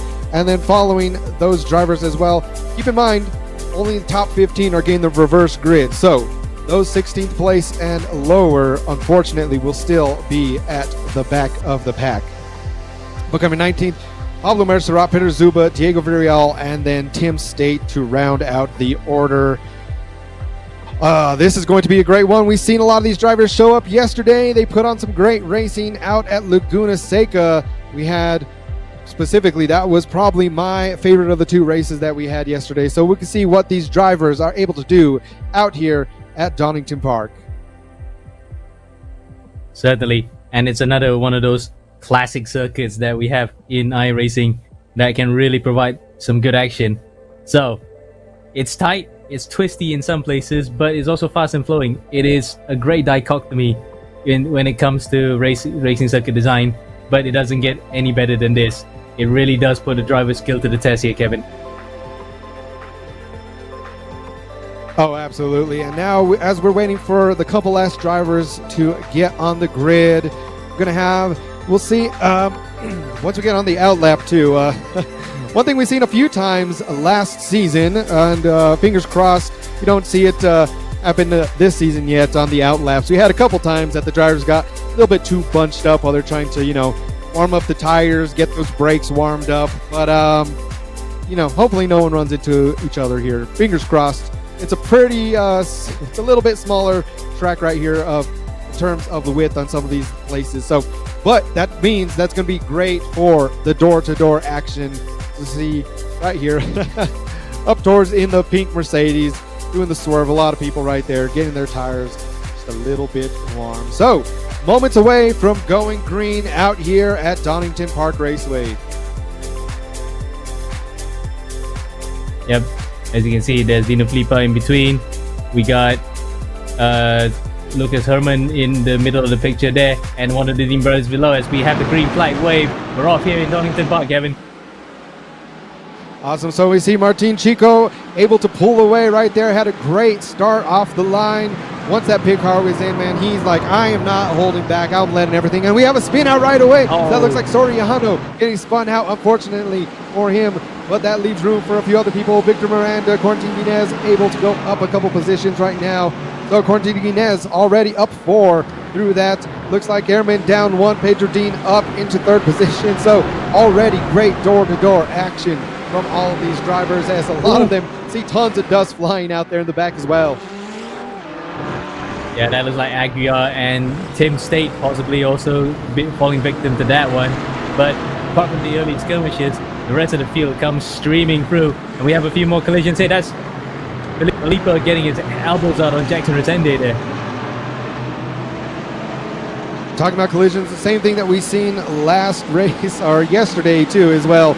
We've seen a lot of the first lap collisions going on right here. So these drivers being very aggressive so far, but that's kind of what you need to do in some of these lower horsepower cars. You need to really make sure that you're being aggressive. You never want to spin anyone out, but you definitely want to make sure of, hey, I'm here, I'm holding my place. See Martin Chico right now sitting at 112. So being able to get a great start is now turning into, so far, a good first lap. Yep, with a 7/10 advantage to Ralph Benitez and Pedro Dean. Somehow they both managed to get through that skirmish earlier. They just form a Brazilian rear guard to Chico in front of Lucas Herman. But apart from that, everybody's now just settling into their positions here, not wanting to go any further. But unless, of course, you got guys who just are eager to get to the front, they're going to get overtaken. Case in point, look at that. That was Juan Blanard, of all people, who's actually slowing the car here. I'm surprised that he actually lost momentum there, Kevin. Yeah, I'm wondering if he might have gotten a slowdown if you cut the track, a couple turns before. You'd have to look at that. That's very uncharacteristic coming from him. But now we can see Alberto Senao trying to fight off Jackson Asenge. So both of these guys were here racing with us yesterday as well. And again, today we're going to get to see them battling it out, duking it out on here as we see the lap times getting slower and slower. Oh no, as soon as you say that, we have Mercerat. Looks like he goes off into the wall. Ooh, unfortunately, the car is falling apart on the track. He's going to have to get into the pit lane and hope he can get that repaired very quickly. Yep, but meanwhile, up in front, Benitez has managed to reel into the back of Chico now, about 3.5 tenths in it between the Argentine and the Brazilian. Pedro Dean watching brief here with the other drivers behind, the key protagonists, shall we say, carving their way through the field. Guinness leading that particular line, but here up in front is Chico, Benitez, and Dean, with Herman also coming into the fray here. Looking out on here too, seeing Martin, Chico, and Benitez, both of those drivers still holding on to their same grid position from the beginning. So they got 15th and 14th respectively in qualifying, and now they're at the top of the grid holding it off. But we can see in the bottom right, picture that Soriano incident. Oh, it looks like he may have just got tapped. Someone behind him going just a little bit too hard. Yeah, and the Felipe. number 4 Porsche going out into that. Ouch. Yeah, Felipe was the one that actually instigated that contact. I think he might have outbraked himself and whacked into the back of Soriano. So Soriano then sent all the way to P18 now. He was even lower than that at the start of the race. But I think a couple of drivers may have a bit of 1s or 2s after this in terms of, well, you should have at least backed it up a bit because it's only the start of the race. But they're here and now at the moment. We're looking at Chico and Benitez pulling just slightly away from Dean.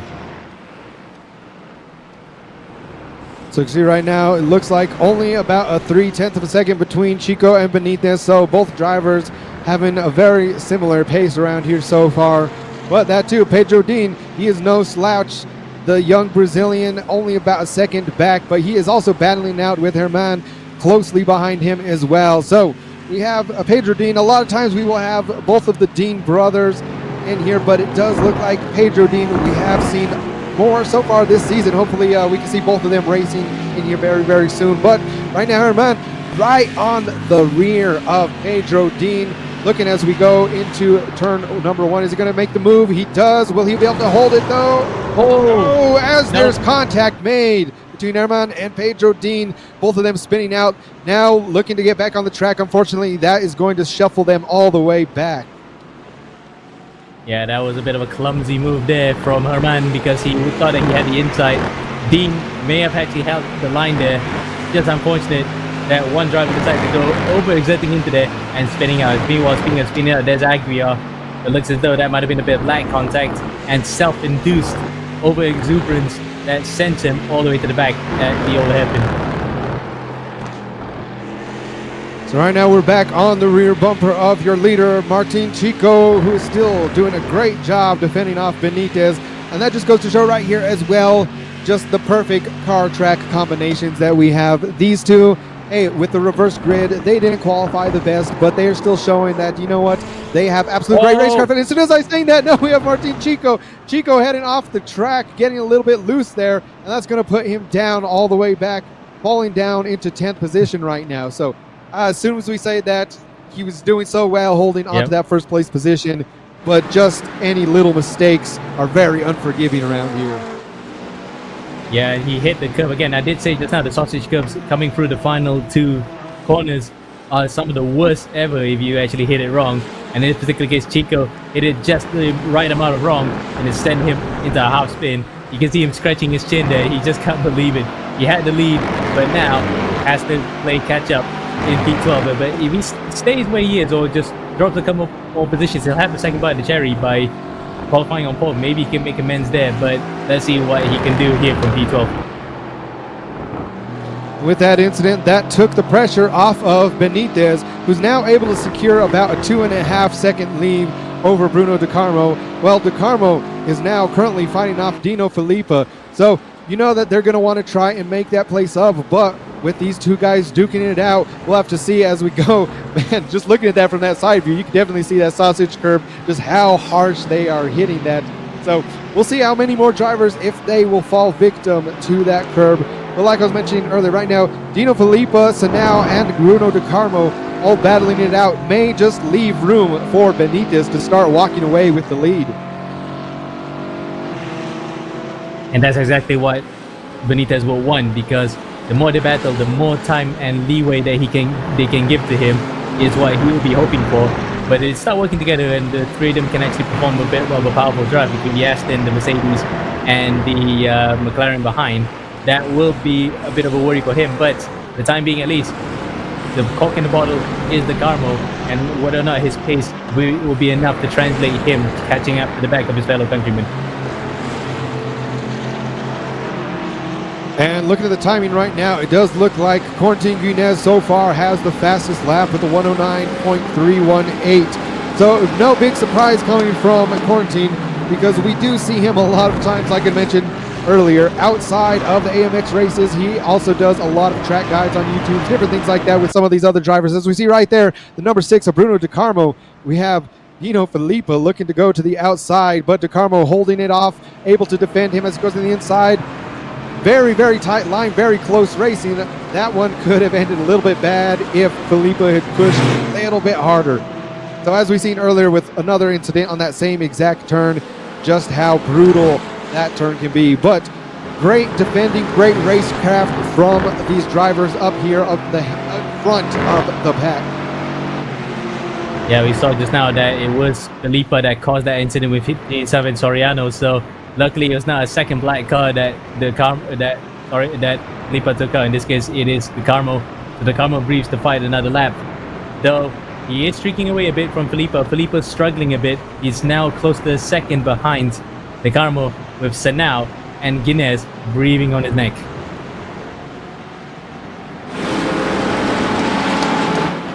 So right now we do have Sanao, who may have pace on to Filippa. So as much as Filippa is wanting to get into that second place position, we also have right behind him Sanao looking to punch a hole through the air. We'll see right now of the draft. We'll see every time we have a 2x2 going into this turn number 1 exactly what happens. But the number 15 of Filippa, a little bit of door contact right there, and he's able to just push slightly to the outside of Sanao, able to overtake that. But right now Sanao looking to overtake again. Filippa get that position right back. Yep, side by side they go through the corner curves. You do not want to have cars through there. Bikes, you can actually get away with a couple of sideways action and even 3 wide, but you cannot do even 2 in the car. That will allow Guinez to come through, because Sanao got bogged a bit there from Filippa, who's defending quite well. Now the Frenchman's up to P4, ready to attack the Argentine.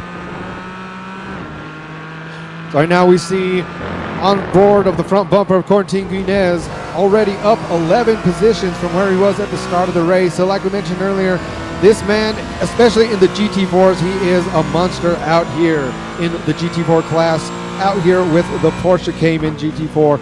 So we'll see. He's looking to reel it in on Dino Filippa. Dino Filippa has been very, very aggressive this race, so we'll have to see. I think Corentin Guinez being able to see that only a couple places behind him, seeing some of the stuff that has unfolded so far in this race, going to be a little bit more cautious, as now he's going to the outside, letting Filippa defend to the inside. So we'll see, will he be able to get a bit of the over and under? And now, so he's tucked right back in here, going to wait to save that for another time to make that overtake. Yep, and he's really hounding the back of Filippa there. So that's a mark of a driver that knows where he could place the car at the right time. And case in point, he got a good exit out of the roll hairpin. Coming up now to McLean's in turn 7. He's on the inside, and that is a textbook maneuver. He manages to just ease the door open and eases Filippa slightly out though, but that's a bit naughty there from Guinez. But that might be some recompense for Soriano, who was taken out earlier by Filippa. So we can put the analogy of, we saw the dark side of him just now, as opposed to the bright side when he had the sun in his face. So that too, right now we are in lap 10 of 17 out here in heat number 1. And so far, that seems to be the theme of this race. A lot of these drivers kind of going door to door, getting a little bumping and rubbing going on right here. So we'll have to see what the stewards have to say about that, see if there's any penalties that have to be issued out, because there's been quite a few this race of these guys being as aggressive as they can, possibly stretching the rules. But again, that is why we have the racing stewards in for these races as well, to help keep things a little bit more fair when people are trying to stretch the rules a little bit. Yep, or in this case, stretching the rules by cutting the track, that we have the in-game stewards to do that. But the collisions that are out on track, where you can at least have more of a human input in there, nothing much you can do. But in terms of AI can be stewards, that will be maybe safe for the future. But human interaction in terms of stewarding is always crucial in order to get the best and most impartial results out there. And for the time being, at least, they might just have their work cut out with the amount of incidents that we had so far. So looking right now, looking in the middle of the pack, we do have 3 Brazilians of Leicester, Senje and Victor Miranda, which it does look like, yep, they are all 3 teammates right there in the middle of the pack. See how they can help each other. Again, for the Kanan esports team right there. Yesterday, all Senje and Miranda doing very, very good out in yesterday's races. So again, seeing some of these top drivers still just hanging out in the middle of the pack, even the ones that we had a few people, unfortunately fell back due to some of those incidents, but some of these racers that are still keeping it clean and still hanging out in the middle of the pack just goes to show how tough this field is out here today. Yep. And one slight mistake can send you tumbling forwards, or by virtue of the hand of another person, like what happened to Pedrodin when he got tapped from Herman. He was right up there in the podium positions, but that has gone begging. He's only been doing the crappy drop here, but he can still at least have a top 2 start if he can manage to get out to P15. But that's beside the point right now. Looking at Felipe right at the back of Senna, you can see his eyes wide open completely. That was a very close shave. So right there too, things getting a bit aggressive between those 2 drivers. So like I said, we still have about 5 laps left to go in this race. So we're going to see now between Felipe and Sanao how that plays into it. So they're going to be getting a little bit more. Oh, and just a little bit tapped there as we've seen Victor Miranda getting sent into the wall. Ouch. That is, unfortunate. That's a hard one right there. We'll see. That might be putting him out of this race. That was a pretty hard hit. Yeah, I think because he cut across Blana there while fighting with Chico, that may have been just a slight misjudgment in the gap, which was enough to send Miranda into the barriers. Oh, big misjudgment. Look at that. Higgins sends him out of the race, and Chico as well. Luckily to get away with that one. So like you mentioned right there too, just 2 big incidents right there. Oh, more bumping. So look, Martin Chico getting another incident right there, and it looks like too Aguiar also coming back onto the track now from another incident. So I don't know what is going on this lap. Of the drivers are battling it out, man. These guys going playing bumper carts out here during lap 14. Man, this is getting pretty aggressive out here now. So we definitely know that's going to play into the heat number 2. Wherever these guys fall on the grid, they're going to remember some of these guys of just how aggressive they're being. Some of the dive bombs as we see right now. A great move by Peter Zuba. He's able to keep it clean.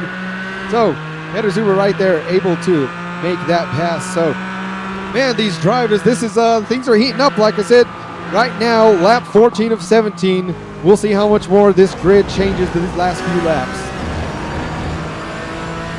I can't really tell it right now because it can still go horribly wrong for some of these drivers, because I think the screw has gone off completely for some of these guys. They're absolutely going at it hammer and tongs. It's almost unhinged if we are seeing some of these battles going on right now, Kevin.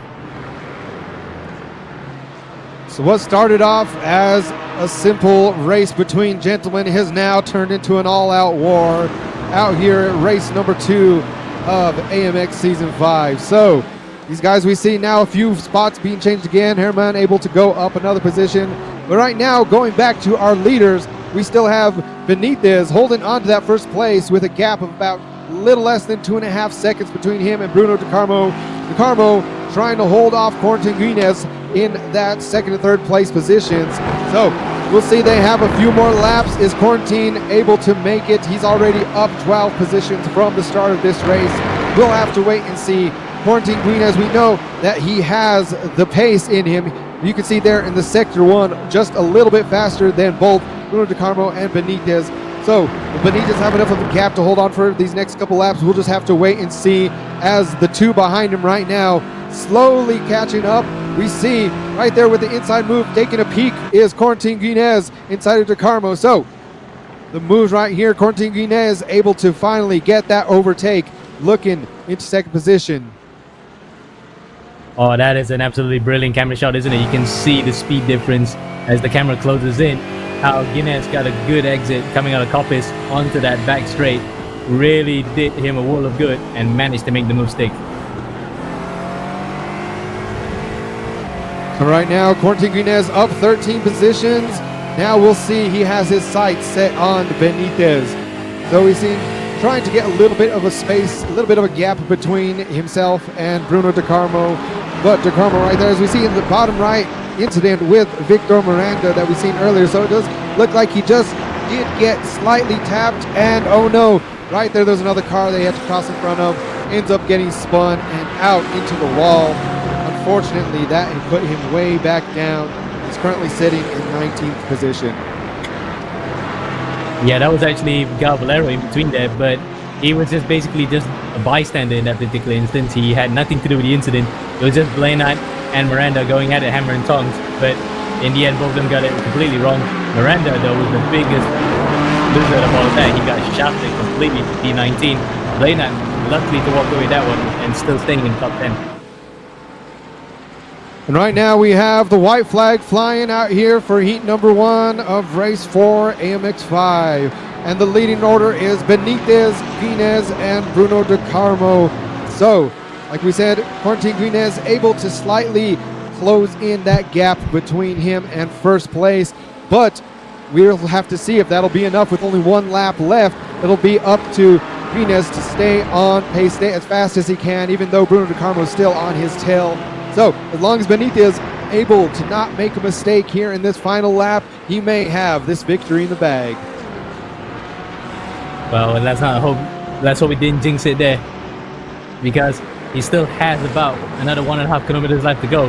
Just the back straight up the Coppice to go, and that will be just the chicane, the treacherous final couple of corners that bypasses Gauda onto the start phase straight that separates Benitez from a win. But it looks as though now he can probably just cruise it all the way to the end. So that too coming on scene over the grid, over the checkered flag. It is Benitez in first place, Quentin Guinez in second, and Bruno De Carmo coming in third place. Great battles going on. A little bit maybe too aggressive in some of these corners, but that is going to make for an even more interesting heat number 2, as the rest of the drivers are now making their way across the checkered flag. So unfortunately had a couple of drivers into a few incidences that put them all the way at the back of the pack. So they're going to have to start in the back for heat number 2. But great news for Tobias Soriano, who although unfortunately came in 15th place, will now be sitting in that pole position for the second heat. So here are results. Heat number 1. Our session winner is Ralph Benitez, who held on to that top spot, did great for heat number 1. In second place, Quentin Guinez, able to battle his way through the pack up to second. Third place, Bruno De Carmo. Fourth, Alberto Senao. Fifth place, Dino Filippa. Sixth, Arthur Lice. Seventh, Jackson SNJ. Eighth, Gael Valero. Ninth, Juan Blanat. 10th place, Gaston Kulavi. In 11th, we have Martin Chico. 12th, Peter Zuba. 13th place, Lucas Herman. 14th, Gareth Higgins. 15th, Tobias Serrano, who will now be setting the pole for the next heat. Fastest lap, no surprise there, Quentin Guinez. And unfortunately, those that got into some of the incidences and had to fall back on the pack got caught up. Diego Villarreal, Pedro Dean, Marcelo Reales. Then we had Santiago Aguiar, Victor Miranda, Tim State, and Pablo Mercerat. Unfortunately, we'll hopefully see a little bit more clean racing going on, but nonetheless, we know some of these drivers are getting a little bit heated. Some of these, I'm not going to say looked intentional. Again, that is up to the racing stewards to decide what happens with penalties, or if they feel some of these may have been a bit too harsh. So I'm glad that is not my job. I'm glad our job is to get to enjoy the race and commentate on these. But now we are off the safety car leading the out lap. Amir, great heat number 1. Let's see, what do you expect to happen in heat number 2? Probably more the same, Kevin. Or unless we might be completely wrong here, and the drivers just managed to control themselves coming through the first couple of corners.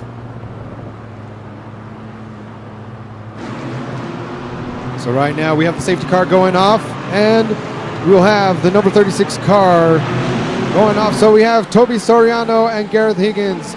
They are off. We're going 4, maybe even 5 wide out here across the starting straight going into turn number 1. They're going to have to settle it right here, or else we're going to have a repeat of heat number 1. A beautiful 3 wide going into turn number 1.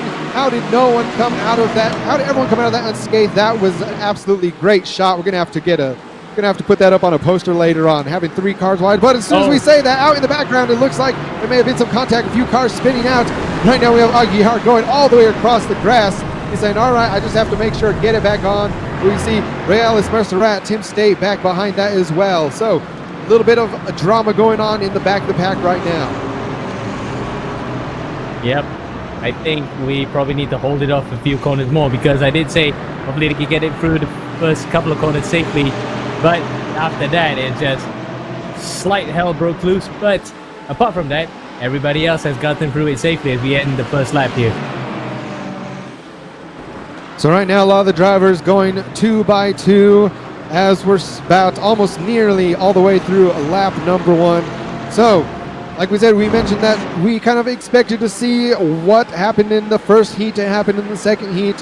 And right now, Soriano able to hold on to the lead going into lap number 2, followed closely by Higgins and Chico. So right now we have Higgins and Chico, still a little bit of a gap. So Toby Soriano is glad that those two are going to be fighting it out. That way he can hopefully start getting a gap and walk away with the lead for now. But again, we have drivers already, the likes of Dino Filippa up 4 places, Bruno De Carmo up 4. So the grid is changing now in the middle of the pack as we see Sanao unfortunately dropping down already 4 places, having to head a little bit towards the back of the pack. So a lot of great racing going on. Battles a little bit aggressive here, but we're gonna have to see some of these replays going on, exactly what happened later on in the race. Yeah, looks like Sanao there might have actually gotten the cut track penalty, which he had to get off the gas so he doesn't get penalized afterwards.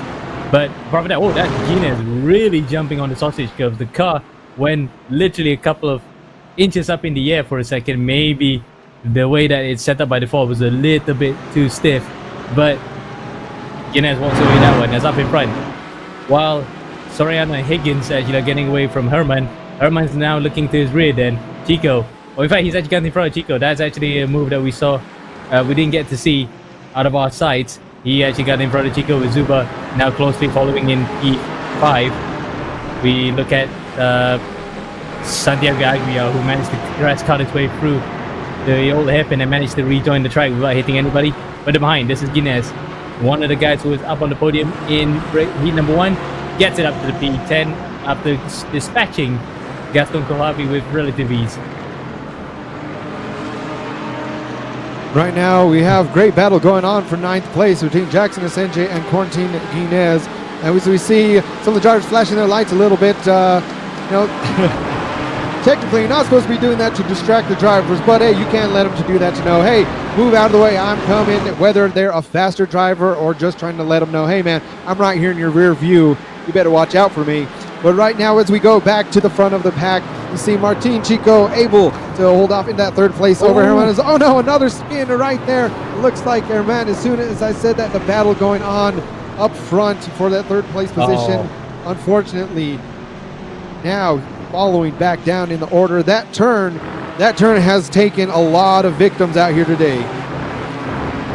And for Herman, it's 2 straight heats in a row that he's been caught out there. But that time around, he tried to overtake somebody, spun himself out, and further behind there, that looked like Victor Miranda, who joined him here. Now we have a bit of an insight of what happened at the start. This was coming up to the crane, the curves. Ooh, that's Aguiar. Yep. Amazingly, despite being tapped out, he manages to actually point it going forward. So he was a very lucky guy there. And looking at that too, it does look like, just a couple of innocent bystanders unable to make their way through the carnage during that crash at the beginning of this heat number 2. Right now, we have Toby Soriano in 1st place, followed by Higgins, and then Chico rounding out in 3rd. So right now, Peter Zuba, as much as he wants to get on the podium, is having to worry about Dino Filippa coming in right here. Last heat, we've seen Dino Filippa being very aggressive, coming in very, very close to some of those drivers. Like we mentioned, a lot of elbows out racing today, door to door, bumper to bumper. So we'll see if Peter Zuba is going to be able to hold off Dino Filippa, or if Dino Filippa is going to make a move here very soon to try and get onto podium contention. Let's see what the driver 61 instructor can do against Dino Filippa. Oh, never mind. Filippa just barges him out of the way, and I think Zuba might just be a little bit bipped by that one. So like we've seen, that happened in heat number 1 as well. Dino Filippa going in a little bit hot, trying to overtake on the inside and just bumping the other driver. So unfortunately, that puts Peter Zuba now down into 8th place. But right now, Dino Filippa in 4th, but he is also having to battle out Juan Blainot right behind him, and shortly behind him as well, Bruno De Carmo. So Bruno De Carmo having an excellent race last heat, is going very well this heat as well, already up 7 positions. So we'll have to see, because there's a couple other drivers making their way through the field. Quentin Gunez as well, currently sitting in 7th, making his way up 7 positions already. So we had a bit of a change there too. I'm seeing back there Tim State, Victor Miranda going up the back over Herman. So Herman might have slid back just a little bit more from that incident earlier. So we'll have to wait and see exactly what happened there. But now, your running order currently in lap 6 of 17. Soriano first, Higgins second, Chico in 3rd.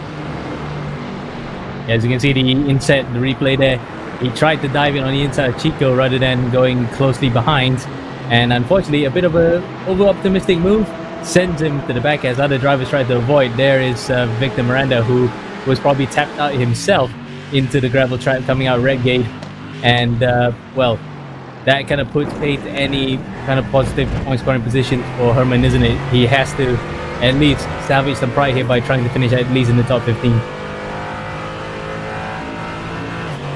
So one more thing also, I mean, these drivers are out here, they're battling for this prize money, but they're also battling for points. This season, we have a lot more of the AMX Season 5 races going on, so that's definitely going to play a huge contingent into the overall championship points for this series. Like we said, you know, a lot of aggressiveness, these guys wanting to make sure that they are on the top of the leaderboards as early as they can get and hoping to keep it there. But like we said, we have 12 weeks of racing going on here, AMX Season 5, so there's still plenty of time for these guys to change leads so many times over the season. We've seen that happen last season as well, and also still plenty of time for newcomers to come into the race. So if you're out there watching this on the live stream and you want to come in here and battle it out with these guys, feel free to head over to amxrace.com. We have all of the information over there. But back now, currently going on, we still have a great battle now, starting to lead into lap number 7 of 3rd place. So Martin Chico now having to do a bit of rear view driving, looking behind him closely, Dino Filippa and Juan Blainot. So the pack is starting to bunch up once again. Yep, with Chico being the cork in the ball here, as Guinness goes into the inside of Bruno De Carmo. That was actually quite a surprise move by the Frenchman on the Brazilian. Probably De Carmo didn't expect that. Now he's trying to retaliate as they come through the trainer curves into the old hairpin. He'll try to see if he can sneak on the inside, but no. Guinness has made the move stick. Now he sets his sights on the top 5. So that too, Quentin Gunez up 8 positions, currently sitting in that 6th place position. So we know he has pace. We know that he knows these cars like the back of his hand in the GT4 class. So we'll see if, just being about halfway through this heat number 2, already doing a great job, able to make up a lot of positions, if he will be able to get back up to podium contention. So we'll have to see, as Juan Blainot is doing a great job so far. No, a little bit of blinking right there behind, you can see. So that is always a dangerous sight to see on the track as well, especially out here on this track and car combination. Like we've seen, a lot of drivers already getting into plenty of incidents. So that's the last thing you want to see as a driver, is if someone is blinking in and out. Yeah, we saw that one in particular with Gar Valero. Valero had a lot of problems with the internet in the past couple of days, but it looks as though today's being solved. It looks as though that particular blinking has now fallen onto Juan Blainot, but at least for the time being, the connection stabilizes and he gets to stay in the race. Now setting his sights on P4 in front of him, Dino Filippa, and Filippa likewise trying to get up onto the rostrum here, challenging the back of Martin Chico. He is actually staved off an attack earlier where he manages to just stay ahead of Lucas Herman. Now he's trying to fend off more drivers than that. So looking right now too, like I said, Martin Chico doing a great job so far, been defending for quite a while, holding on to that third place position. But there are 4 other drivers closely behind him that are also hungry for a podium contention and also to get their points up in the season. So you've seen last heat, Martin Chico had a couple of incidences that had put him near the back of the pack. So it is great to be able to see him bounce back from that and now be in podium contention. But we do have a couple battles right there. We have Juan Blanat able to make a beautiful move to the inside over Corentin Guinez. But now we'll see again if he can continue that momentum to get another spot over Dino Filippa. Yeah, but I think it's because that was Blanat actually defending against Guinez. So luckily he manages to, for his sake, to hold on to P5 for the time being, but he knows full well he's just probably delaying the inevitable because you can see how fast Guinez is compared to himself. Coming up to the coming up to Coppice now after McLean's. Let's see then, Chico. He's probably driving almost to a standstill here, trying to just prevent drivers from behind overtaking. He's probably just frustrating them, which is exactly the idea. He's just waiting for someone to just break rank and cause a bit of a ruckus. Meanwhile, up in front, speaking of ruckuses, this is Higgins and Soriano. We haven't seen much of them. Now we're seeing them towards the end of this heat, whether or not the Argentine can hold off from the UK and Ireland driver.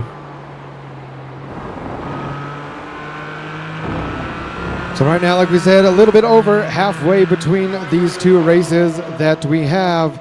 Right now, Soriano, the gap finally closing in by Higgins. So Soriano, he's been doing an amazing job holding that lead this entire time. But now into lap 11, Higgins only half a second behind him, less than half a second, is looking to get it. They do have quite a bit of gap.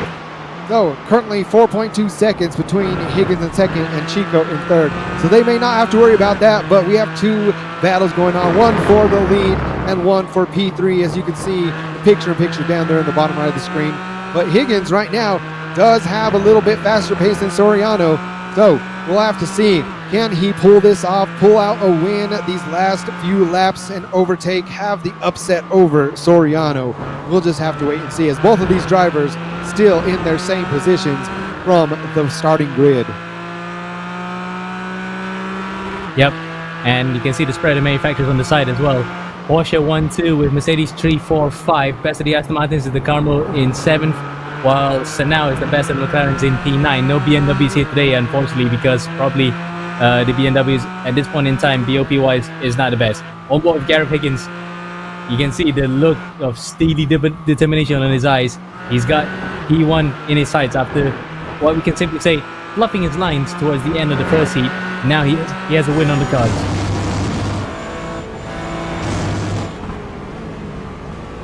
So going into this, we had seen Corentin Guinez being your top qualifier, Ralph Benitez leading heat number 1.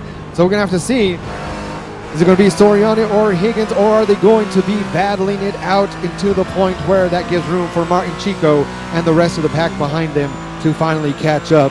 We only have about 5 laps left of this race to see what's going to happen, but I predict so far these 2, they weren't putting on too much of a battle earlier. They were both playing it a little bit safe. I know Higgins was just kind of hanging out in that second place position. There was a little bit more of a gap, but now Higgins has absolutely turned it up, putting the pressure on Soriano, hoping Soriano will make the littlest of mistakes that will open up that door. But also now the battle for third place is still ensuing, as Martin Chico doing an amazing job of holding off Dino Filippa, Corentin Guinez, and Juan Blanat. What Chico's doing right now is a bit like Gilles Villeneuve in 1981 in the Spanish Grand Prix, where that time for Villeneuve it was for the win of the Grand Prix, but Chico is trying to hold on to P3 and he's doing a stellar job in his defense against some of the fastest guys in the entire field nonetheless. Filippa, Guinez, Blanat, and Valero, 4 drivers which any other mortal being will probably be feeling a bit of heat under the cosh, trying to fend those guys off, but Chico is doing an amazing job here to hang on to P3. We're not doing too much effort. He's just putting the car in the right places to prevent that overtaking from happening. As up in front. Soriano likewise is doing the exact same thing. Just putting the car in the right position, preventing Higgins from overtaking.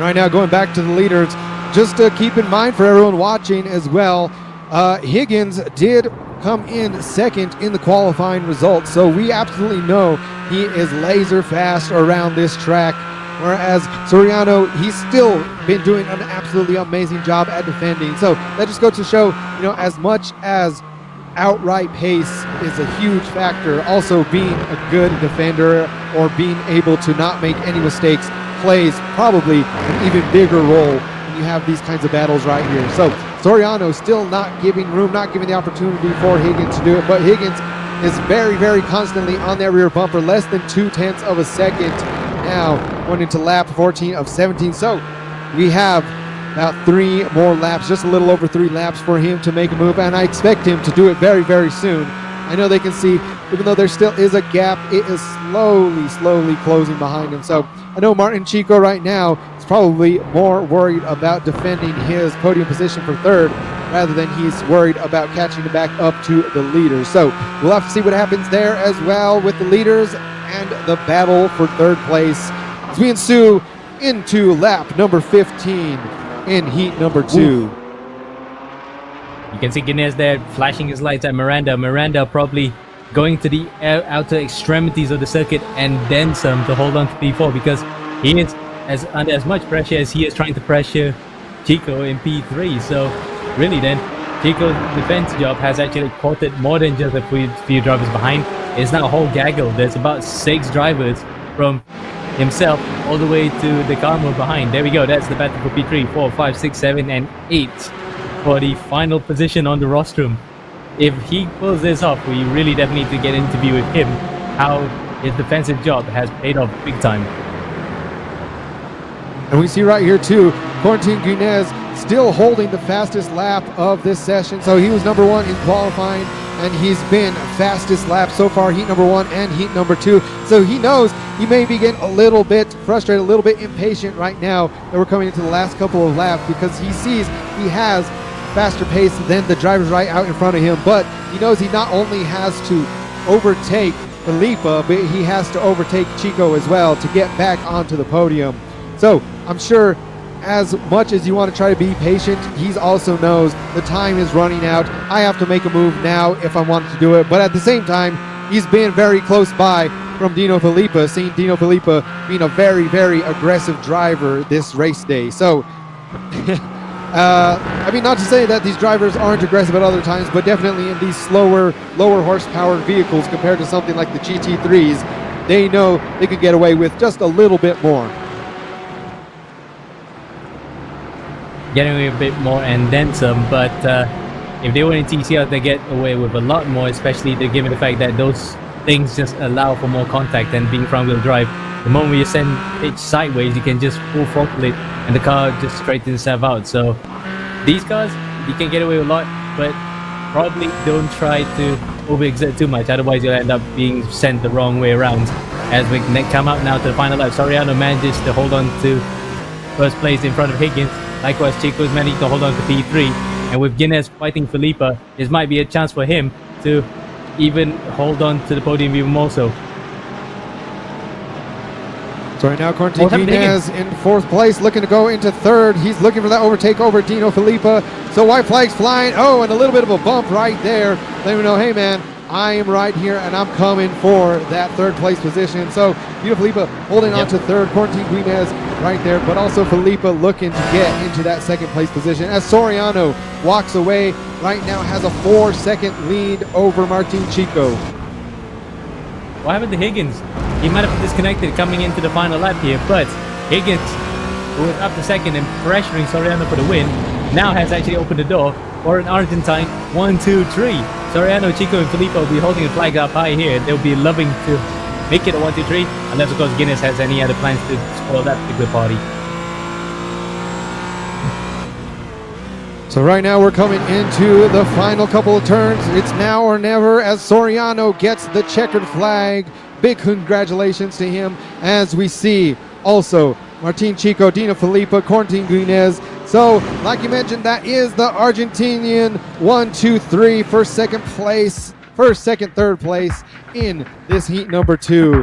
So, absolutely great finishing. There was a few controversial battles going on there. We had a few people, unfortunately, ending off the track, as well as it looked like Higgins disconnecting there near the end. Very unfortunate for him. So, we'll have to see as the last few drivers are making it across the finish line what our final standings for heat number 2 are going to be. Wow, that was quite a breathtaking second heat in the AMX 5 category for race 4. Definitely the pick of the bunch so far. We're only in the second day here right now. Can't wait to see what's more to come after this, Kevin. Oh, most definitely. And I love, especially when we have these GT4 cars as well, that last time we had the GT4s, we were out at Spa, and we had a lot of the same going on. A lot of drivers, elbows out, door to door, bumper to bumper, making a great entertaining show, but also a little bit of a few heated drivers, felt that they might have gotten a bit too aggressive. But like I said, that is somewhat the nature of GT4 car racing. As we see our BenQ session winner right there, Tobias Serrano, your winner for heat number 2, followed by Martin Chico in second place, Dino Felipa in third. Fourth place goes out to Corentin Guinez. Fifth, Juan Blenat. Sixth, Gael Valero. Seventh, Bruno De Carmo. Eighth place, Alberto Senao. Ninth, Arthur Leiss. 10th, Peter Zuba. 11th, Ralph Benitez. 12th, Gaston Kulabi. 13th, Victor Miranda. 14th place, we have Diego Villarreal. Coming in 15th, Lucas Serman. 16th, Tim State. 17th, Gareth Higgins. 18th place, we have Pablo Mercerat. So, like we had, unfortunately, a few of those drivers coming out of the race, a couple of disconnects as well. The fastest lap, once again, being set by Corentin Guinez, proving that he is the fastest driver out here today when it comes to outright lap pace. So, we had a few drivers back there too. 19th, Santiago Aguiar, Jackson Sanjay coming in as well. Pedro Dean, Marcelo Reales. So, man, a crazy day with crazy incidences going on. We will have to see. I know I do not envy, I mentioned this earlier, I do not envy the racing stewards' jobs for this one, because there was plenty of contact going throughout the pack.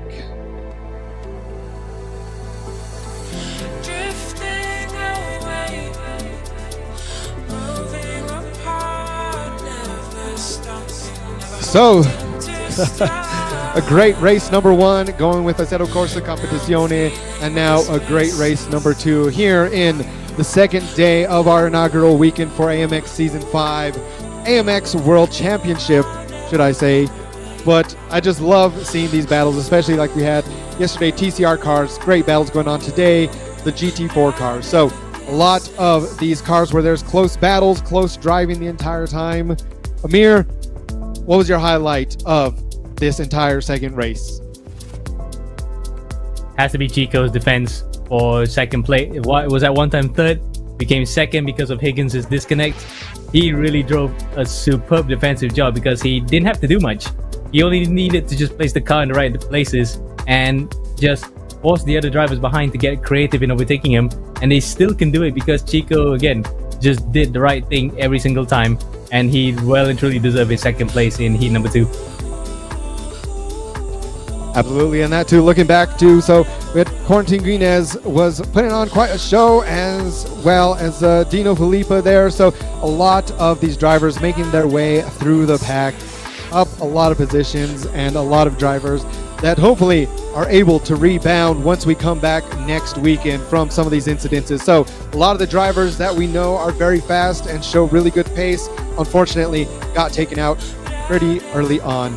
But now we're going to head over to the interview room and see a little bit more of what happened during this race number 2 today.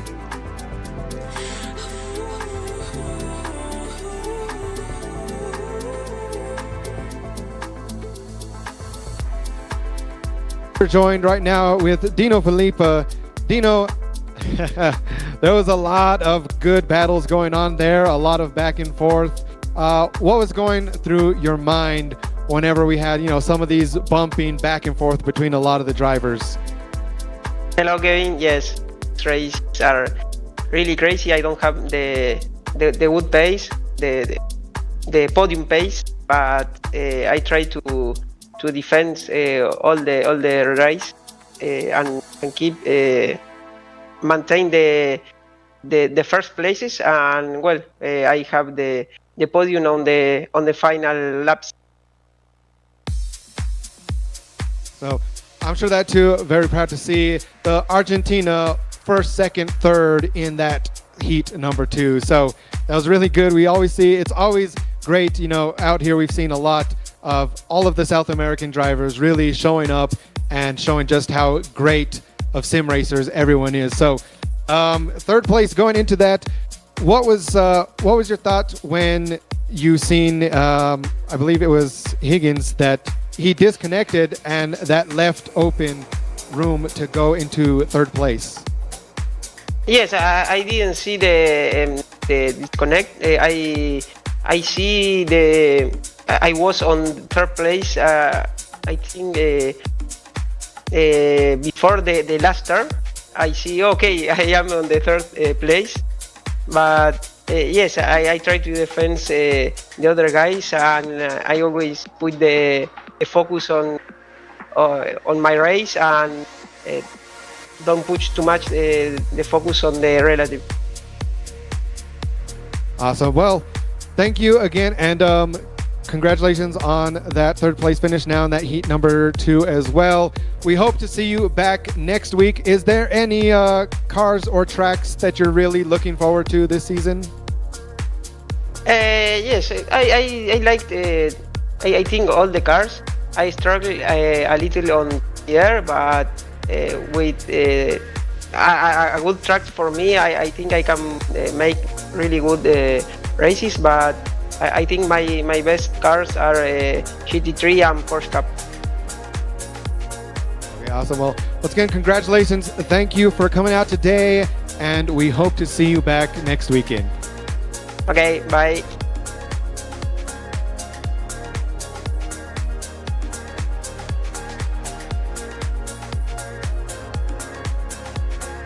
So there we've seen from Dino Filippa. Of course, you guys can go back and watch the replays. There was a lot of door-to-door, a lot of bumper carts going out this round. So it's been a little bit crazy today. But like we said, that's part of the game. That's part of how we go with GT4. So we'll have to see now. Again, great job from all of the racers today. So hopefully some of the guys that were unable to show up today, or some of the guys that got into some of those incidences, are able to come back next weekend and give a fighting chance. Bring it back to these guys. Don't let them hold their leads, or if it's going to be the same drivers, able to hold on to their leads. So it's still early on in the season. Of course, week 1 is now complete of AMX World Championship Season 5. Amir, what do you expect moving forward? I guess we've seen a great recap of this entire weekend. It's been more of the same from last season. Things heated up really good. Season 4. What do you hope coming into next weekend, especially, more specifically, with the introduction of AMX 20? Yeah, I think it's cooking out quite well, isn't it? We're definitely seeing more and more drivers joining in, and it was great because it was a bit weird to see that some drivers will choose one series but then have to give up the other. But now, because we got everything opened up, it's really opened the floodgates for everyone to just go funneling in, and we can see that the grids have really been stacked to the brim with such good talent, and everywhere in between. The aggression's there, but some of the brilliant racecraft's there, so it just becomes a melting pot of racing where it's at its finest. So that will wrap things up over here for our week number 1 of AMX Season 5. Of course, make sure to follow us on all of our social media, as well as head over to amxrace.com to get all of the results. So that too, again, there may be some post-race penalties applied for some of these races. We'll have to wait and see exactly what comes out. But nonetheless, follow us on our social medias for more updates, for highlights, all of that goodness. And amxrace.com, whether or not you want to just stay up to date on the results, up to date on the schedule, but also if you want to come in here and join with all of these guys. So signing off, AMX Season 5, we're the first weekend through. I am Kevin along with Amir. We will see you all next weekend.